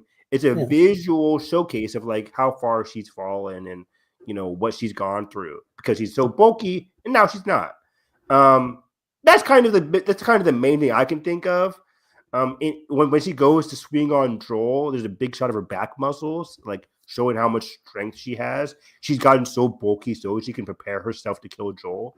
But again, the funny thing is, Abby got so bulky to prepare herself to kill Joel, and it wasn't necessary. And that's a cool part of the game where it's like, as you mentioned, they shoot Joel. When that happens, anybody could kill Joel. And you don't have to bulk up to fight Joel. Because unbeknownst to her, it falls into her lap, she shoots him in the leg, and she kills him. It has nothing to do with her muscles. Anybody can swing a bat. Or, whatever. So it's like, just again, I think Caitlin Dever is perfect for the role. In my opinion, she looks very much like what Ellie could look like, in a different world. But that's not what we're getting. And I'm so surprised by the casting, and I'm liking it more and more by the day. So it's almost like they were, in terms of casting, more so going for like not like who looks exactly like Abby, but like who looks like could be the anti-Ellie in a sense in the story. Ooh. That then, per the course of the story, the two kind of trade positions in their life of like a vengeance and just existence. Yeah, that's a good point, man. I didn't even think about that. The anti-Ellie, because of course in the games they go on converging, or they go on opposite paths that then converge. Because the beauty of Last of Us Part 2 is that Ellie experiences her trauma with Joel's death, and she's out for revenge. Meanwhile, Abby's trauma happened a long time ago. She gets her revenge early on, and it's about what's next for you, Abby. There's a whole life ahead of you. What do you do now that you got your revenge? Abby's post-revenge, Ellie's on her way to revenge, and they both go on their converging paths. That's what's so beautiful about Part 2. How do you process revenge before, after, during, and what happens to your relationships to your loved ones, and how that breaks apart, and that struggle is so deeply emotional and unfortunate for both characters because they lose a lot of characters along the way. It's sad going through Abby's storyline, seeing her connection to Owen, only to find Owen dead the next time she meets at the aquarium. Owen and Mel, who had a baby. You're just like, oh my god, who could have done this? Oh wait, it's our main character is Ellie. So it's like, so good, so good. But yeah, sorry, can you scroll down to the I forget what's below this comment or these quotes. Let's see here. So I think there's basically an amazing opportunity to delve into who is more physically more vulnerable than Abby in the game, but whose spirit is stronger. And then the question is, where does her formidable nature come from, and how does it manifest? There's something that will be explored now and later. So later, of course, probably teasing season 3. But the rest of it picks up 5 years. We know all this. So let's look at this image right here. We get Danny Ramirez, who you'll see next week as Falcon. He's in the far left. So a lot of interesting casting here. So first off, Danny Ramirez is Falcon. He was in Top Gun Maverick. Very, very, very, very good actor. Can't wait to see him as Manny. Manny is one of my favorite characters in the game. Very reliable friend for Abby. Tati Gabriel from the CW. She was in The 100. She was in a lot of other shows, and you'll see her next in Naughty Dog's next major video game, Intergalactic. She is the main character, and I'm very excited to see that. So good job, Tati. She's keeping in the Naughty Dog family. Not familiar with Ariella Barrera as Mel. Not familiar with her, but I'm excited to see her because Mel, to be honest, wasn't my favorite character. Mel and Owen, I didn't love them when my first playthrough of the game, but I've come to really appreciate their characters on replays. So I'm very curious to see what they give them as characters. Mel is pregnant at this time with Owen, Abby's ex-boyfriend, Abby's best friend. So I'm very curious about that. Caitlin Deaver is Abby, she's driven, she's ready. And then Spencer Lord as Owen, who's kind of like the emotional heart. He's doing this for Abby. He does not want to be here. He does not have the stomach for this. He's kind of like the emotional rock that is constantly reminding Abby of what they used to have, both emotionally, as friends. And while Owen might have moved on, he's still, he's still struggling with his feelings for Abby and for Mel. And also, like, he misses his best friend who didn't have that trauma after, because he lost a best friend too. He was very close to Abby's dad. So he's like, I lost somebody too, but you don't see me losing my relationships in the process. So I'm very, very excited to see if they can elevate Owen in the show compared to the games. Because I like him in the games. I don't love him in the games. But he's very important for Abby's character. So we'll have to wait and see. I think Craig is cooking there. That's about it. I think, scroll down. I think that's it for the EW article. Oh, no. Caitlin has the spirit of the game in her. What I always loved was the idea that you're going to continually be challenged as you were in season 1. When you try to pick a hero, it's tough because we're all human beings. We're not heroes. For every heroic act, there's somebody who suffers on the other side who may see you as a villain. When you look at Caitlin, there's just something in her eyes where even no matter what she's experiencing, you connect. It was what's important. We found somebody that we could connect to the way we connect to Bella. I think, again, that's very important. Getting a character you can connect with. I got that feeling seeing, like, whenever I see her pop up in any footage, I'm just like, man, you've been through a lot, and your journey's kind of worth it.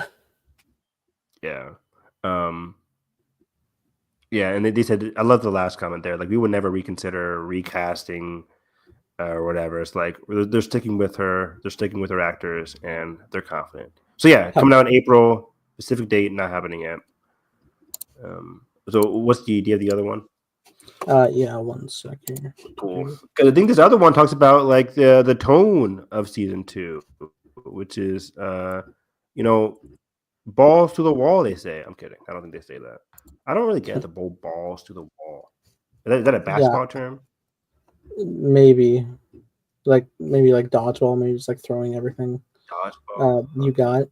I don't know. You just watched the dodgeball movie, the comedy Ben Stiller? If I did, I don't remember it. I remember it vaguely, but like I don't remember what happens. Yeah, that'd be fun. I haven't watched it in a long time. Some of the early 2000 comedies, we gotta watch them. We should do more comedies for sure. Yeah, for sure. I feel like we just do a lot of horror because they're fun to react to. Yeah. A lot of the Far Destination movies are on. They're on Max now, all of them. We have to do. I might.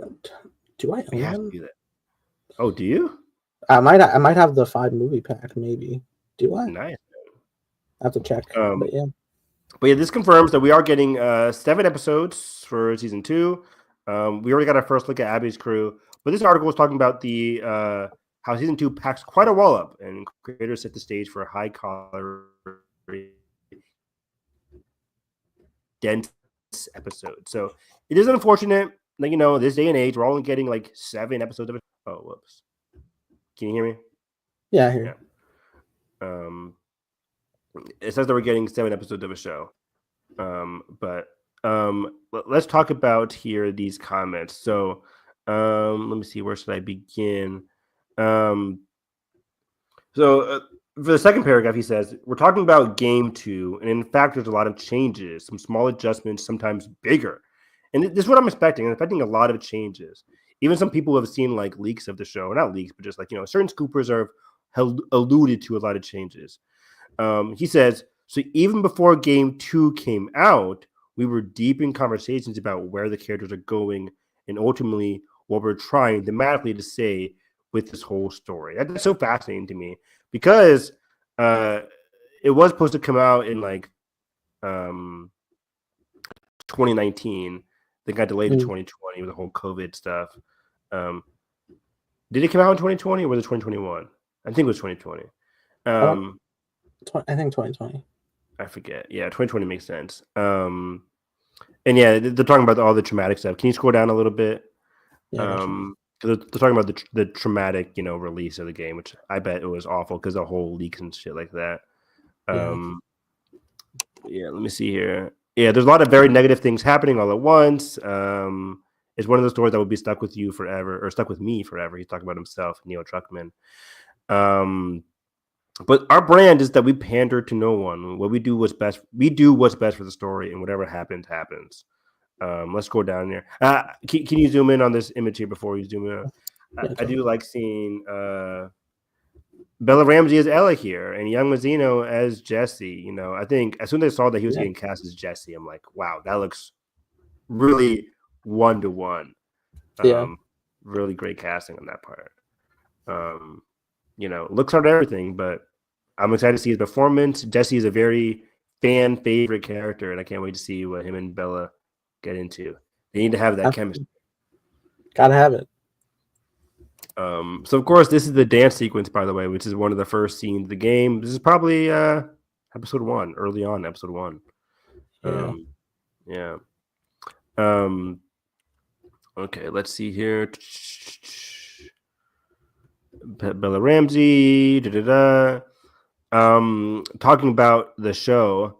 Tens of millions of people liked it week after week after week, and that's a number that's hard to get our minds around. Mezen says, we are accountable to them. We think our job is to continue to do what we did and to challenge them, delight them, surprise them, make them feel and provoke thought within them. And I love how Neil says, we don't react to the fear of the audience, meaning our own fear of how they might react to it. We keep asking, what's the best choice for the story and for the characters and for the choices that we make? And speaking of angering or fear of the audience here, we got a new character in this next image here. Maria and Tommy have a kid, and they did not have a kid in the game. This is a brand new addition to the family, to the cast. And Nathan, this just makes me sadder. Knowing what's happening with Tommy, what he loses in this game, in this story, that he's fighting not only for the death of his brother and Joel, because of that, he's actively leaving behind a new kid who was presumably 5 or 6 here. Because again, she wasn't pregnant in season 1. It's been 5 years, so you can assume he's 5. So he's leaving behind a kid. And when he comes back afterwards, when Ellie comes back and he's a wreck, he loses his left eye or whatever, his right eye. He's limping. It's it's gonna make just the whole dramatic tension with him and Maria. The whole family unit is gonna be so sad, much more sadder. So oof. Yeah, it's a major gut punch. Again, thematically of Ellie devolving into the worst of those characters.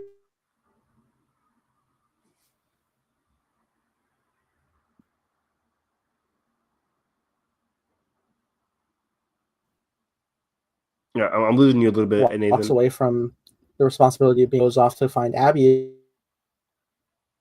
and their child, Jesse's child, that's left behind, and now she's reflecting the worst. And all these thematically, it's great storytelling. No, I lost you for a little bit there, Nathan. I heard you a little bit for the most part, but you're cutting in and out. Can you hear me?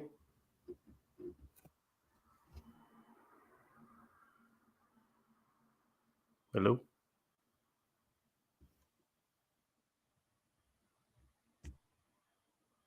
Yeah, I can't hear you, man. Try coming back out and then in, maybe. If you can't hear me. But yeah, I can continue talking. But in terms of the thing. I think the saying there. Well, when Tommy gets cut off, or when Tommy gets hit with the death of Joel, he loses a brother. And what I like about what Maria's doing is like Maria's trying to maintain, a semblance of normalcy. She's so sympathetic to what Tommy and Ellie have lost that she's also struggling. She's also in pain. But one of my favorite Tommy scenes from the video game is when Ellie is contemplating leaving. Not even contemplating. It's the night that happened that Joel died, and she's ready to leave, and she's still struggling with what's happening. And she's talking to Tommy, and Tommy's asking her all these questions about like, you can't leave. Not even questions, like these statements, like, you can't leave. And he's giving her reasons why, and she's refuting them. And I think, interestingly enough, she leaves, or Tommy leaves before Ellie. Before Ellie, Tommy leaves. And I love that character beat where Tommy leaves first. And I think it has you reflect on that scene where when he's talking to Ellie, trying to convince her not to go, he's also convincing himself not to go, but he can't do that. He wants her to stay and wants him to go. He wants himself to carry the burden, especially because he was there first. He's the one who gets knocked out along with before Ellie arrived. And that's what makes it all even sadder. Oh, you're back. What's up? You're all clear. You're all clear. I was going in on thematic storytelling, and I was out. And I heard you for the second part. I heard you talk about like the irony of it. But basically just Ellie becoming all the negative traits of all the main characters in her life. Oh, wait, go back in on that then. Well, like the thought of like, the whole devolving into like the worst parts of Joel going on this revenge mission, and then kind of devolving into that revenge cycle that Abby pulls herself out of, and also, if she's following the steps, like, she doesn't want to like leave Dina and Jesse's baby behind for the sake of revenge, like Tommy's now doing presumably to his son as well. And then, Ellie ends up doing the exact same thing. Then that causes a, greater issue for her arc as a whole. Wow. Yeah, that's a great point. Man, I didn't even reflect on that. Yeah, because I think that's a good point, because as well, when you as like the horrors of Ellie's situation escalate throughout the game, you get a semblance of like peace when she goes back to the farm. But then you're right, she decides to leave Dina still. And it's like, yeah, she gets the worst cases, the worst decisions. But each step of the way, which makes the show and the game so good, is that like you could understand Ellie's decisions, even though you don't, agree with them. Yeah. It's so hard to watch, and I can't wait to see what they cook for next season as well, when we get more Ellie and Dina stuff, or the Abby stuff. I'm so curious to see where they stop here. Totally. But yeah, if you don't want to pull up the article, if it makes you lag, I can pull up the article myself, and we can just talk about it. Yeah, maybe you could do that. I'm also gonna like refresh my page real quick. Okay, cool. Go ahead. So yeah, let me go to that article. I'll just talk to the audience real quick. So yeah, going back into it, they're talking about the fear of the audience. I really like. I love how just Neil was just full stuck on like doing what he wants to do, him and Craig. And I know some people don't like Neil, or some people have their issues with Craig. But either way, I like how they're sticking with their guns. And even if you didn't love season 1, I did. But like, even if you didn't love it, I think people can just be on board, should just learn to be on board with certain changes. It's not going to be 1-to-1. Yeah. So they tell us season 2 picks up 5 years later. We know she's a crush on Dina, who's an ex of her close friend Jesse. But there remains tension between her and Joel, who is still grappling with the actions he took to save Ellie's life. Let's see here. They describe Abby as a skilled soldier whose black and white view of the world is challenged as she seeks vengeance for those she loved. There's very little that gets into our show because of an accident. Let me see. What's talking about here? What's he talking? Okay. Before that, he says, one big clue comes in the form of the previous trailer, which featured a particular close-up of a firefly pendant dangling from her neck. And he says there's very little that gets into our show because of an accident. The firefly pendant goes into what's it called? Abby being part of the Fireflies. Her father part of the Fireflies, and they're part of the ones working with Marlene in terms of trying to cure the world. But of course, Ellie destroys all that. Let me see here. He says, I believe Craig had the idea of using Caitlin for Abby when we first talked about season 2. The reason we casted Caitlin is because she's an incredible actor. You look at her body of work, she throws herself at that stuff. We value performance over anything else. Of course, we talked about that already. Let me see here. A lot of this is coming from the other article that we already saw. But yeah, I love this part where he says season 2 is just beginning. They reveal that they plan to adapt events of part 2 across multiple seasons. And while HBO has not officially greenlit a third outing yet, they say conversations have been had. And he said, I think it's pretty likely that our story will expand past a season 3. How far past, I can't say. And that's not to say that there are not other stories that could be told, but this story is one that Neil and I think are worth telling. They say we have a plan. We know what we need to do going forward, but we couldn't tell you right now exactly how many episodes or how many seasons it would take to get there. Wow. This is fascinating to me. I obviously knew season 2 was never going to be part 2. Ever since we knew how many episodes it was going to be. Even if there was 10 episodes, I'm like, that's not enough for season 2. So season 2 is going to be 7 episodes. My main idea is that it still is going to end with just Abby confronting Ellie at the theater after Ellie's day 3. I think that still makes the most sense for me, especially knowing that they're sticking to Joel dying early on. I don't see anything in the trailers that had disillusioned me from that. But yeah, let me see here. All I have are episode. Yeah, all I have is episode directors and titles. Somebody who was in the know made another. Because I'm looking at the people can't see my phone. Maybe if it lessens the brightness, but it's the calendar. Okay. For the show, just the 6 episodes in the season 2 finale of who's writing, who's directing. Somebody was in the know made a quote that's most likely going to be in each episode, and I think the last episode again they referenced the Abby quote of you could have why didn't you just stay back at home or whatever Abby tells Ellie when she has her at gunpoint, and then when they switch over to Abby's storyline. I think we're still going to get that. He says each episode has a high-calorie, dense episodes. If you consider action and drama and scope to be the things that create an epic nature, then each one of these episodes packs quite a wallop. You will not be bored. Which goes against the comment from the last article, or goes with the comment from the last article where people are like, oh, well, there's not going to be enough action. There is going to be a lot of action, a lot of drama. 7 episodes. I think they're going to. A lot of action, a lot of drama. A lot of stuff. So I think, people just got to wait and see. And I'm interested. And they do say for future seasons that includes the incorporation of deleted material. That's cool. Some of which was presented for the first time in the remastered edition of part 2. I have part 2. There are things called the lost levels. There's concept art footage of lost levels of part 2.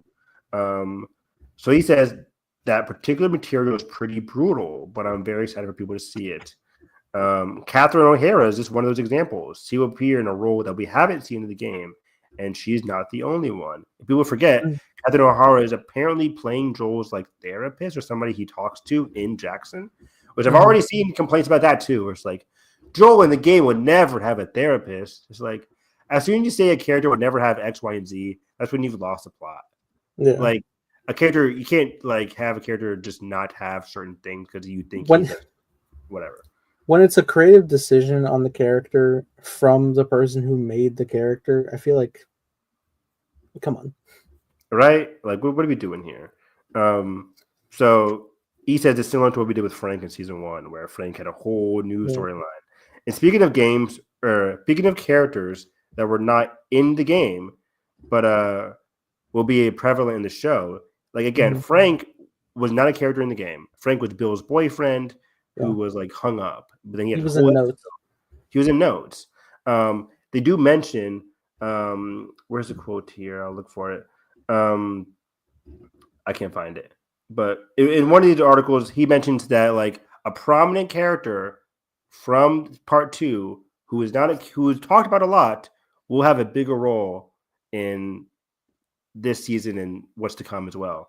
And I think that is primarily talking about the Seraphite prophet, this lady who we only read in notes, who united the Seraphites against the WLF, the Wolves, the Washington Liberation Front, the enemy to Isaac, played by Jeffrey Wright. Like this woman, the story is very fascinating in her notes about how like there's religious zealotry, how she united her people, and how she was killed and she became a martyr. And that's why that really stoked the flames against the WLF. But that's all told to us by Lev in casual conversations, told to us by Yara, and told to us in notes, a variety of different notes talking about the influence of this prophet. I forget if she even has a name, but I think she's very important. She's a critical character to like understanding this conflict between the WLF and the Seraphites. And I think she'll be a very fascinating character to show in season 2 and season 3, depending on what we get. Probably season 3, where we get a lot of Abby's story. Yeah. I can't remember. Has there been any word on any type of development for a third game? No, but Neil did say like there is more story to. Well, what did he say? Did he say there's more story to tell, or he says like he could see how there's more story to tell, something along those lines, where there is definitely opportunity in the realm. Do you see them saving that material for a third game, or do you think they would use it in essence of pushing the show past what the game story we have so far? That's the big question of the day, right? Like, I don't think so. Neil is a game first kind of guy. I think he respects the gaming industry a lot. And while he has people like, has he turned Hollywood? Is he prioritizing the TV show over? No, people should realize after the reveal of Intergalactic last December at the Game Awards, Neil is still a very big gamer. Intergalactic has been in development since Last of Us Part 2 in 2020. It's been 5 years. So he is always going to be game focused. I think if there is new material for like a season 4, if it goes beyond that, it'll be relevant to what's going on with Part 2 of Last of Us. It won't be I think we're not going to see what happens when Ellie's like walking across the fields after Part 2. It just in my head, I think they'll just save that for a game. But even now, I don't know when that game is going to be, because if Intergalactic is a success, I could see a sequel to that coming out before Last of Us Part 3. I don't know if they'll go back and forth. But Naughty Dog has expanded. There could be multiple teams working on multiple different projects. I think they even said as much. Like, there's multiple teams working on different shit at Naughty Dog. Like, the people doing the remasters of Part 1 and Part 2 that came out in the past 5 years, like, those people aren't the same people making Intergalactic. It's different groups making different things.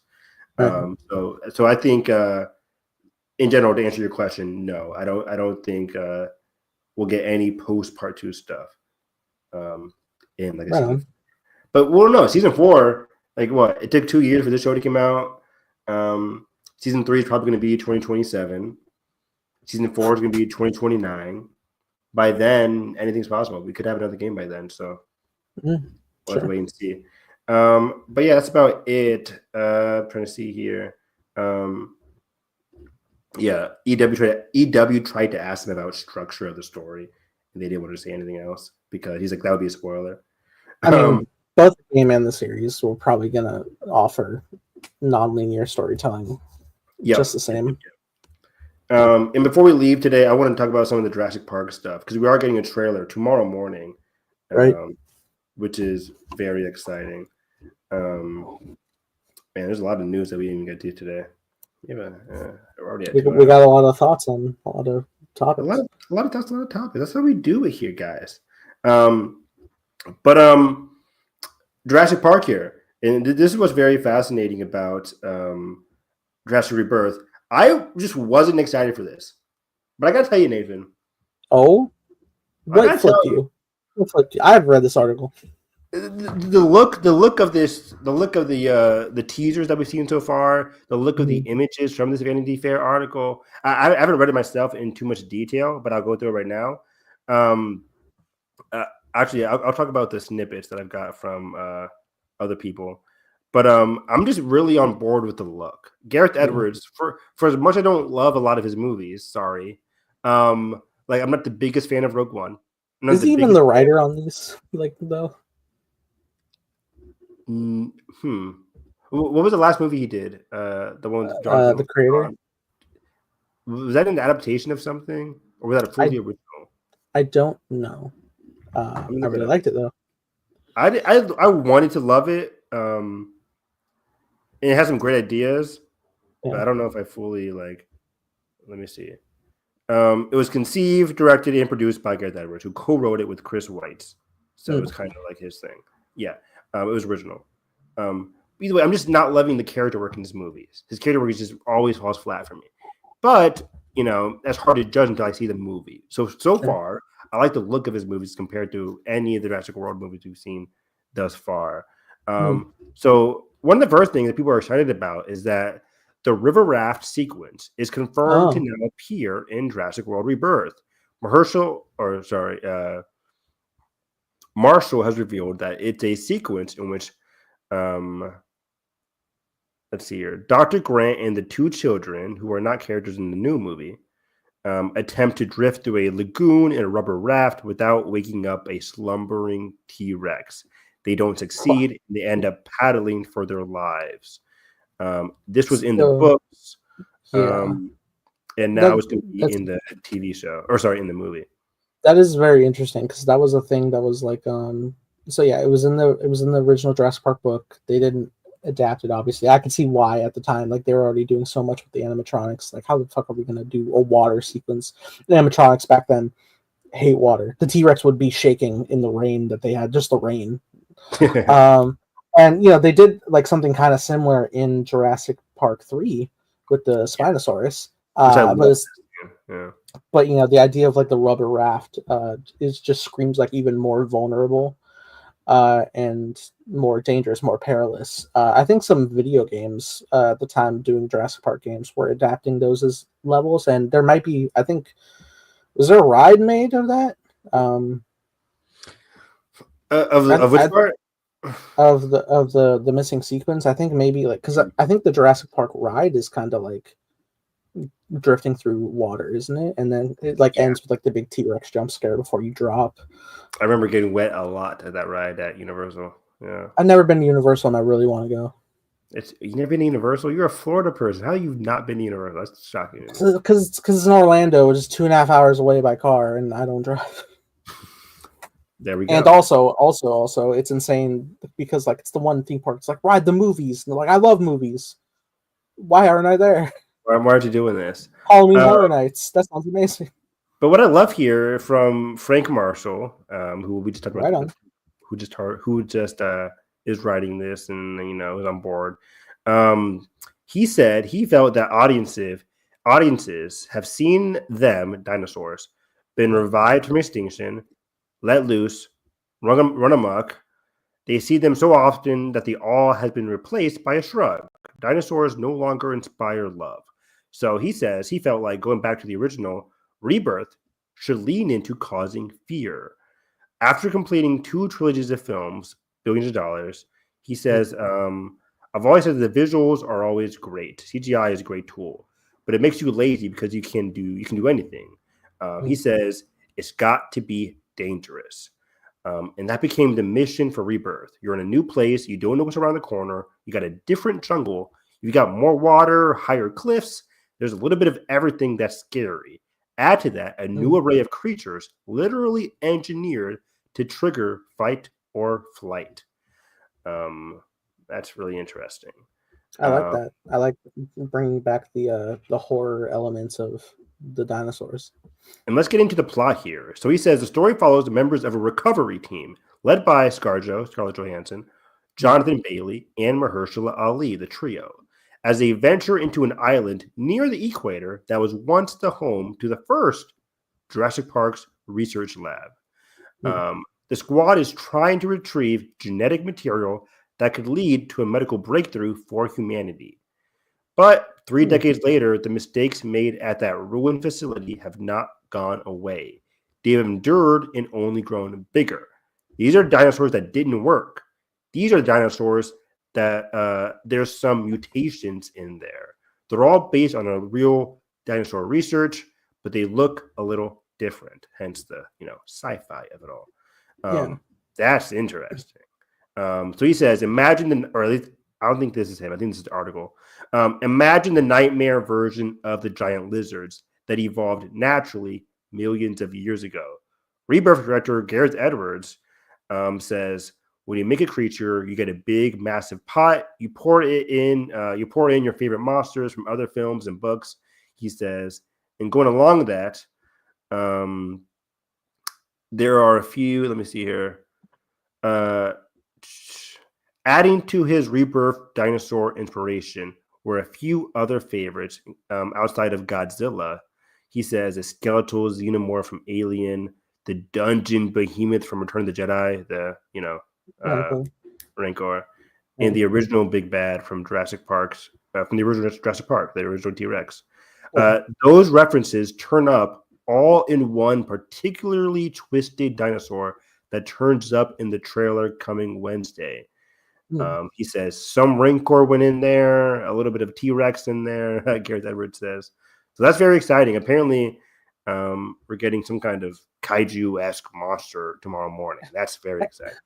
Evan, there is one creature in all of cinema that is still the most terrifying thing I could ever think to be face-to-face with, and that is the xenomorph. Xenomorph, yeah. So, excuse me. Oh my god. Yeah. So he says his biggest worry for Edwards was like following up his biggest inspiration for film, which was Jurassic Park. He said Jurassic Park is a horror film disguised as a family-friendly fare over the years. But he wants to bring back the horror. He says, when I was scared shitless, to be honest, when I was at the cinema watching the T-Rex, he says, the first time I was scared shitless, to be honest, was when I was watching at the cinema the T-Rex attack. It was one of the most well-directed scenes in cinema history. So the bar was really high to come on board and try and do this. And of course, David Koepp said they were adapting, or they're going back to the inspiration for the first book, which you already talked about with the lagoon and the rubber raft. They mentioned that here. The terror factor, a lot of terror in this article. So yeah. The film is set in present day. Great point. I don't know if I can't find the timeline. Because like is this post Jurassic World Dominion? That's what I wonder, because like as it stands, per Fallen Kingdom, the whole island got covered in lava, and any remainder dinosaurs would have perished that weren't taken off the island. Yeah, I don't know about that. That's a great point. I guess we'll see in the next movie. It could be granted, there's like 2 different islands, I believe. Like there's like, I think they go to the second island in what is it, Jurassic the Lost World. They could be on that one. I don't know. Yeah. So yeah, they say there's a shot in Rebirth that evokes an iconic image from the first Jurassic Park when the T-Rex rips through the visitors center, battles velociraptors, and as it roars, it topples a streaming sign that reads, "When dinosaurs ruled the earth." In the new film, a similar image appears in the opening, but in a less majestic way. Well, the banner's coming down, Marshall says. Jonathan Bailey's a scientist, and at the museum that's closing up, there's a dinosaur exhibit. I don't know what he's trying to say here. I guess in general, they're going to replay that iconic scene, which, sure. Whatever. More talk about monster movies, more talks about fear. Let's see here. A company, here's the villain of it all. a company that Rupert Friend's character discovers a way to cure heart disease. I don't even know if that's the villain, but I think Rupert Friend is the villain. InGen? He discovers a way to cure heart disease, but you need the DNA from the 3 largest dinosaurs on land, sea, and air. Those 3 dinosaurs exist on this particular island where they were first created, but it's a no-go zone. Hence the recovery team that we talked about. I feel like we have severely underutilized the mosasaur aquatic dinosaur in the Jurassic World trilogy, and I would love them to do something akin to that type of dinosaur. That'd be really cool. I would love that. You're talking about like that big sea creature one? Yeah, the big like whale shark looking. Which is basically a cameo in 2 and 3. But going to Scarlett Johansson's character, they say she plays Zora Bennett, who was part of the recovery team. She's a special force operative. She was in the armed forces for the entirety of her career. She probably worked for a contractor at some time, Johansson says. She says she was crazy about the film. Of course, everybody was. She said when the trade reported a new Jurassic movie, she said she sent to all her agents that like, hey, I'm available. Which right on. Put yourself out there. I love that. Scarlett Johansson. But it's pretty fascinating because like I think Black Widow came out in like 2020, and then like 2 years later, she's like cast in Jurassic World. Like she was. Yeah. I think 21 ended up coming out. Yeah. So okay, let me see here. A lot of just character stuff.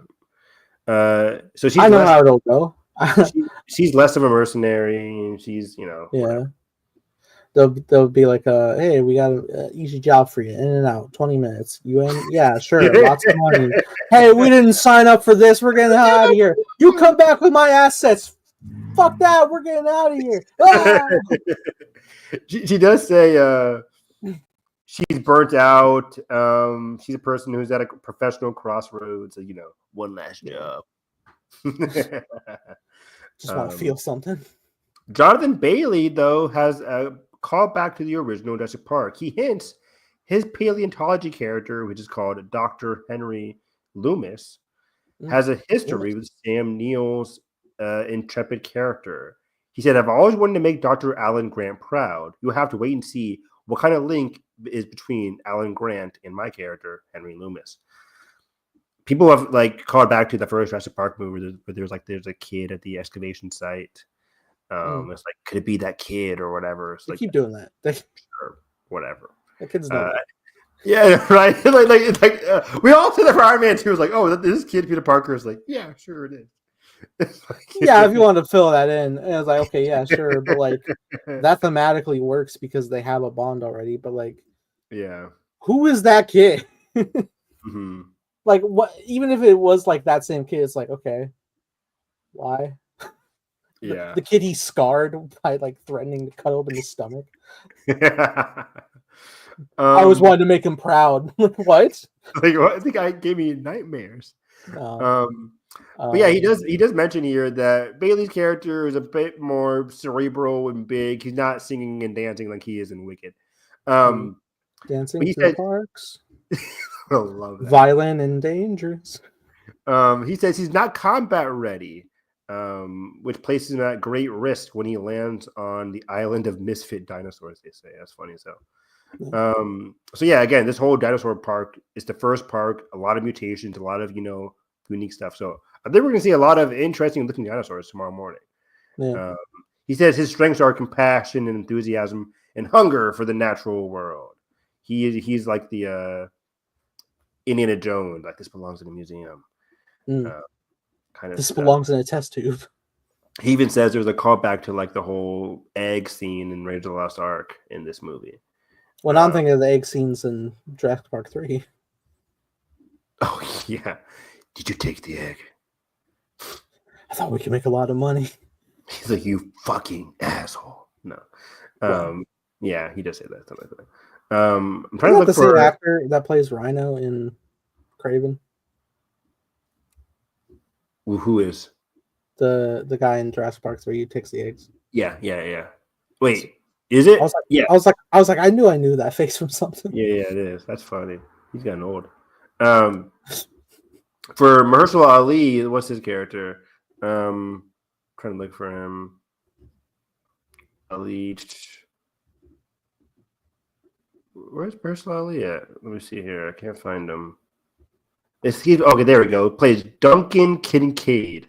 Wow, what a name. Nice. Duncan Kincaid, a Black Ops logistics expert who shepherds them into the island.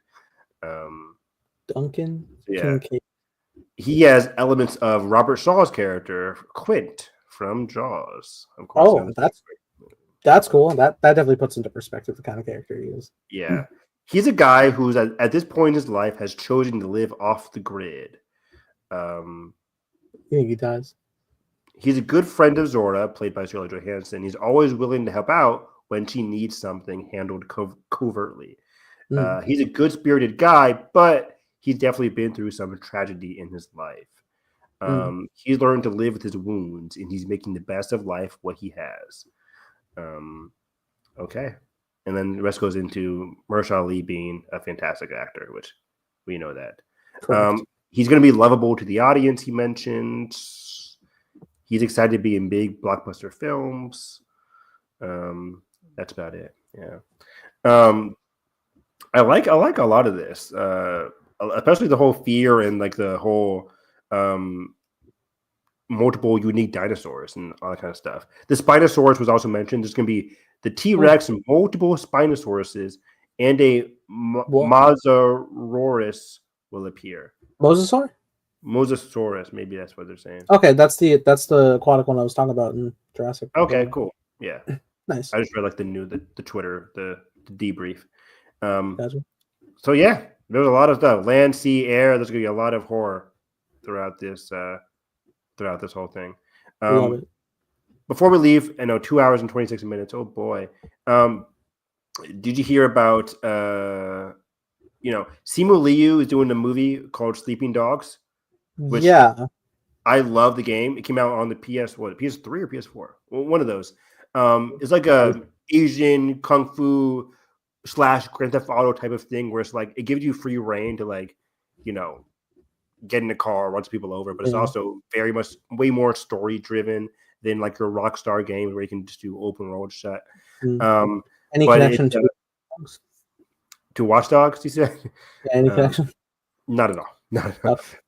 But yeah, this is like an Asian gangster kung fu beat up. The gameplay is so much fun, and I'm just very happy for Simu Liu. I've been waiting for a sequel to the game for a long time, and similar to how Mahershala Ali is doing Jurassic World Rebirth because he couldn't fucking do Blade because they couldn't get Blade off the ground.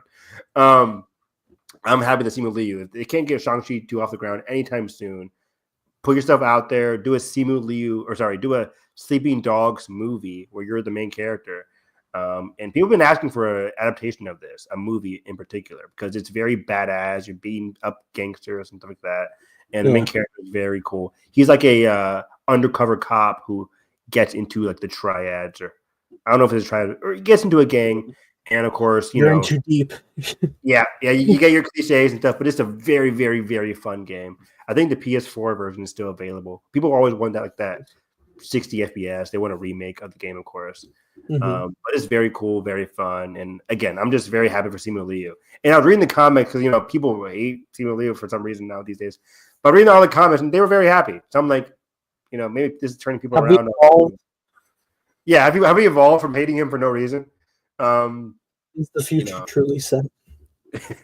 So I'm very happy for that. And also, a new, my favorite actor of all time is Jake Gyllenhaal. And he's in talks to be in M. Night's next movie. That's exciting. Which is being called a romantic thriller. And this is where it gets interesting. He's the lead, romantic thriller. Already has me on board for M. Night romantic thriller. Yeah. But co-written by Nicholas Sparks. If people remember, Nicholas Sparks, the big romance author of the mid-2000s who did a lot of like romance schlock and all that kind of stuff. But he's stuff. Yeah. But he's the Notebook was like his peak. But he's co-writing with M. Night. M. Night hasn't co-written something in ever or a very long time, if that. He might have, but that's interesting. I think that may be to help buff the romantic element, right? While Shyamalan works on the more like suspenseful mystery of the situation. For sure. Which I don't know if there's right a on. release date for it, but like maybe next year. They're casting, and it's February now, and they're casting Jake Gyllenhaal. They can film. Usually M Night films in like 2 or 3 months, very short. Yeah. So maybe next year, 2026 is the year of like a lot of genre filmmakers are coming back with like Jordan Peele, Nolan, Denis Villeneuve, James Wan. So M Night being in the mix for next year will be a lot of fun. Jake Gyllenhaal, he's had an up and down career the past couple of years, but even though I love Ambulance, so I'm excited to see him work with somebody like M Night. Nice. And then lastly, the Founders Nation trailer. Did you watch that already? No, I haven't. It's pretty interesting. I don't want to go into spoilers if you haven't now watched it. They don't reveal too much. It's basically an extended sequence of a kill. That's cool. On the one hand, that's cool, but on the other hand, I'm like, fuck.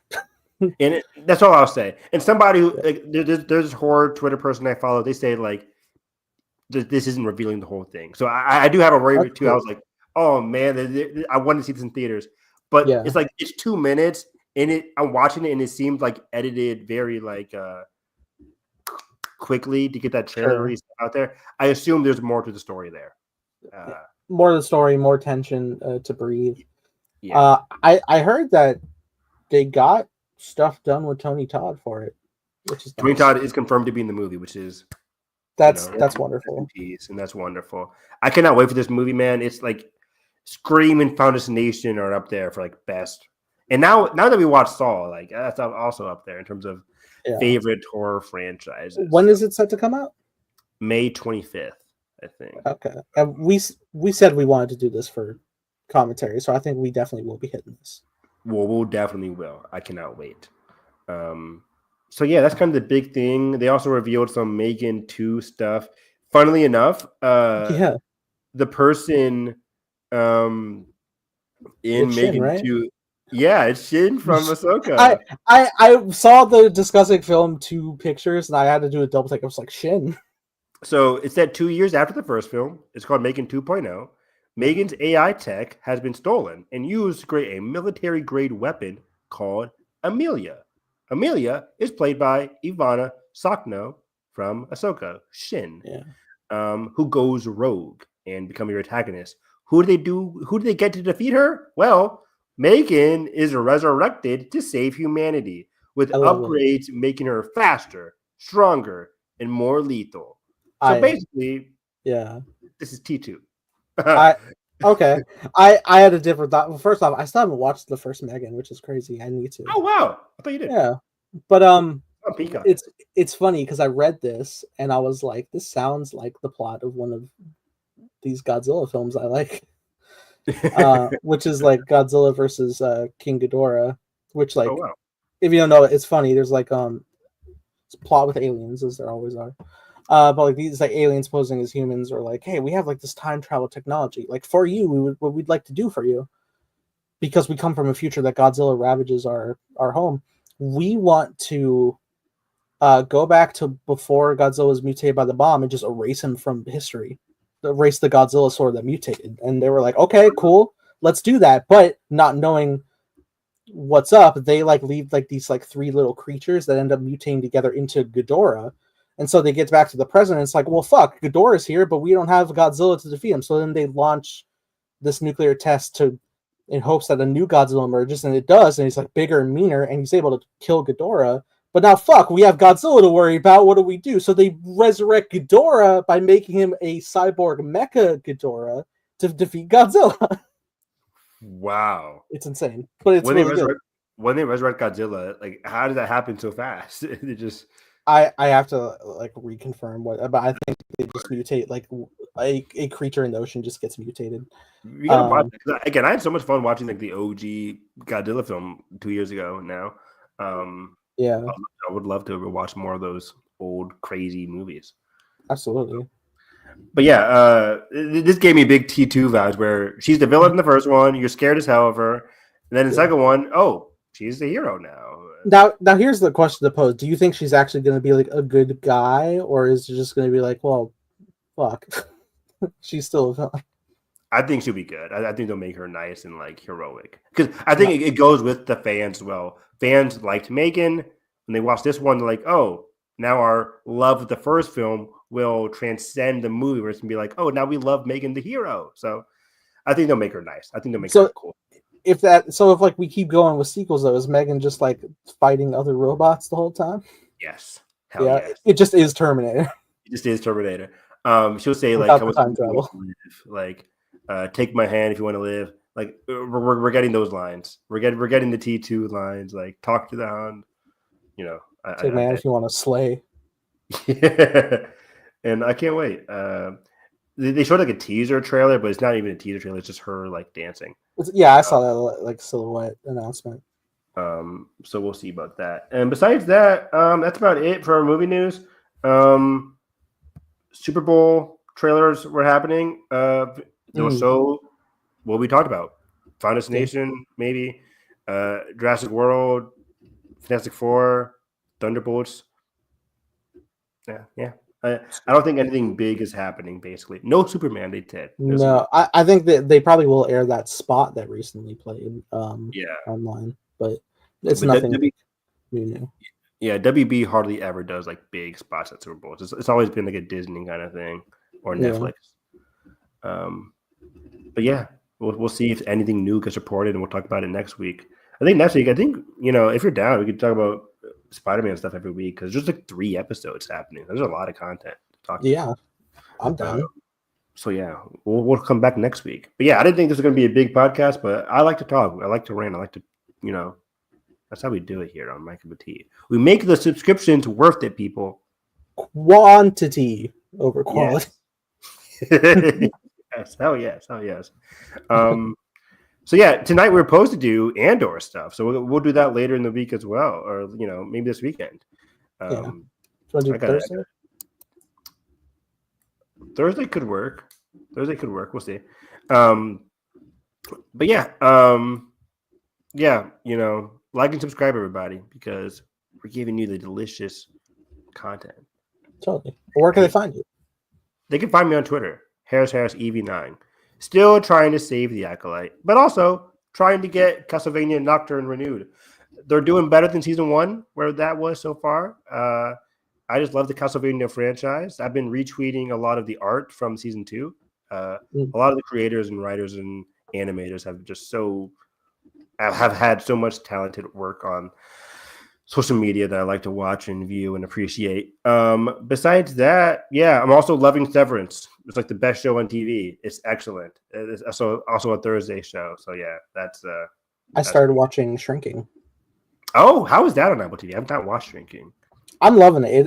It's funny and heartfelt, and I think there's supposed to be tears from my eyes later. Oh boy. But yeah, it's great. Harrison Ford is hilarious. Yeah, I gotta watch that. I assume he has like that dry Harrison humor on the show. Absolutely, he's just an old man. He's Harrison. Yeah, that's awesome. I gotta use my Apple subscription more. I gotta watch Slow Horses, Shrinking, and For All Mankind. People have been loving that show as well. You got to rewatch your favorite show, Monarch as well. Yeah, I might honestly watch the finale before season 2 comes out. Hopefully later this year, season 2. Monarch. Some Easter eggs you missed the first time. Full circle, 2 hours and 30 minutes ago. Love that. My God. But yeah, you can follow me at _TimeBlazer. Make a show called Time Blazer with co-star and creative consultant Evan Harris. Playing Ben, who likes the Jurassic Park movies. I think he's a big fan. Right on. I just did some more design work for the Man in Black under the mask. Ooh, cool. Is it all crackly looking? What, his face? Yeah. Time will tell. There's some reason he's wearing it, but I also designed before anything. Just a normal man. But also, what happens? Mysteries. You gotta love them. That being said, if you guys enjoy this, make sure you like button, subscribe, not ready, ring the bell so you miss coverage on all things moving TV. And that being said, hope you have a great day. Catch you guys next time.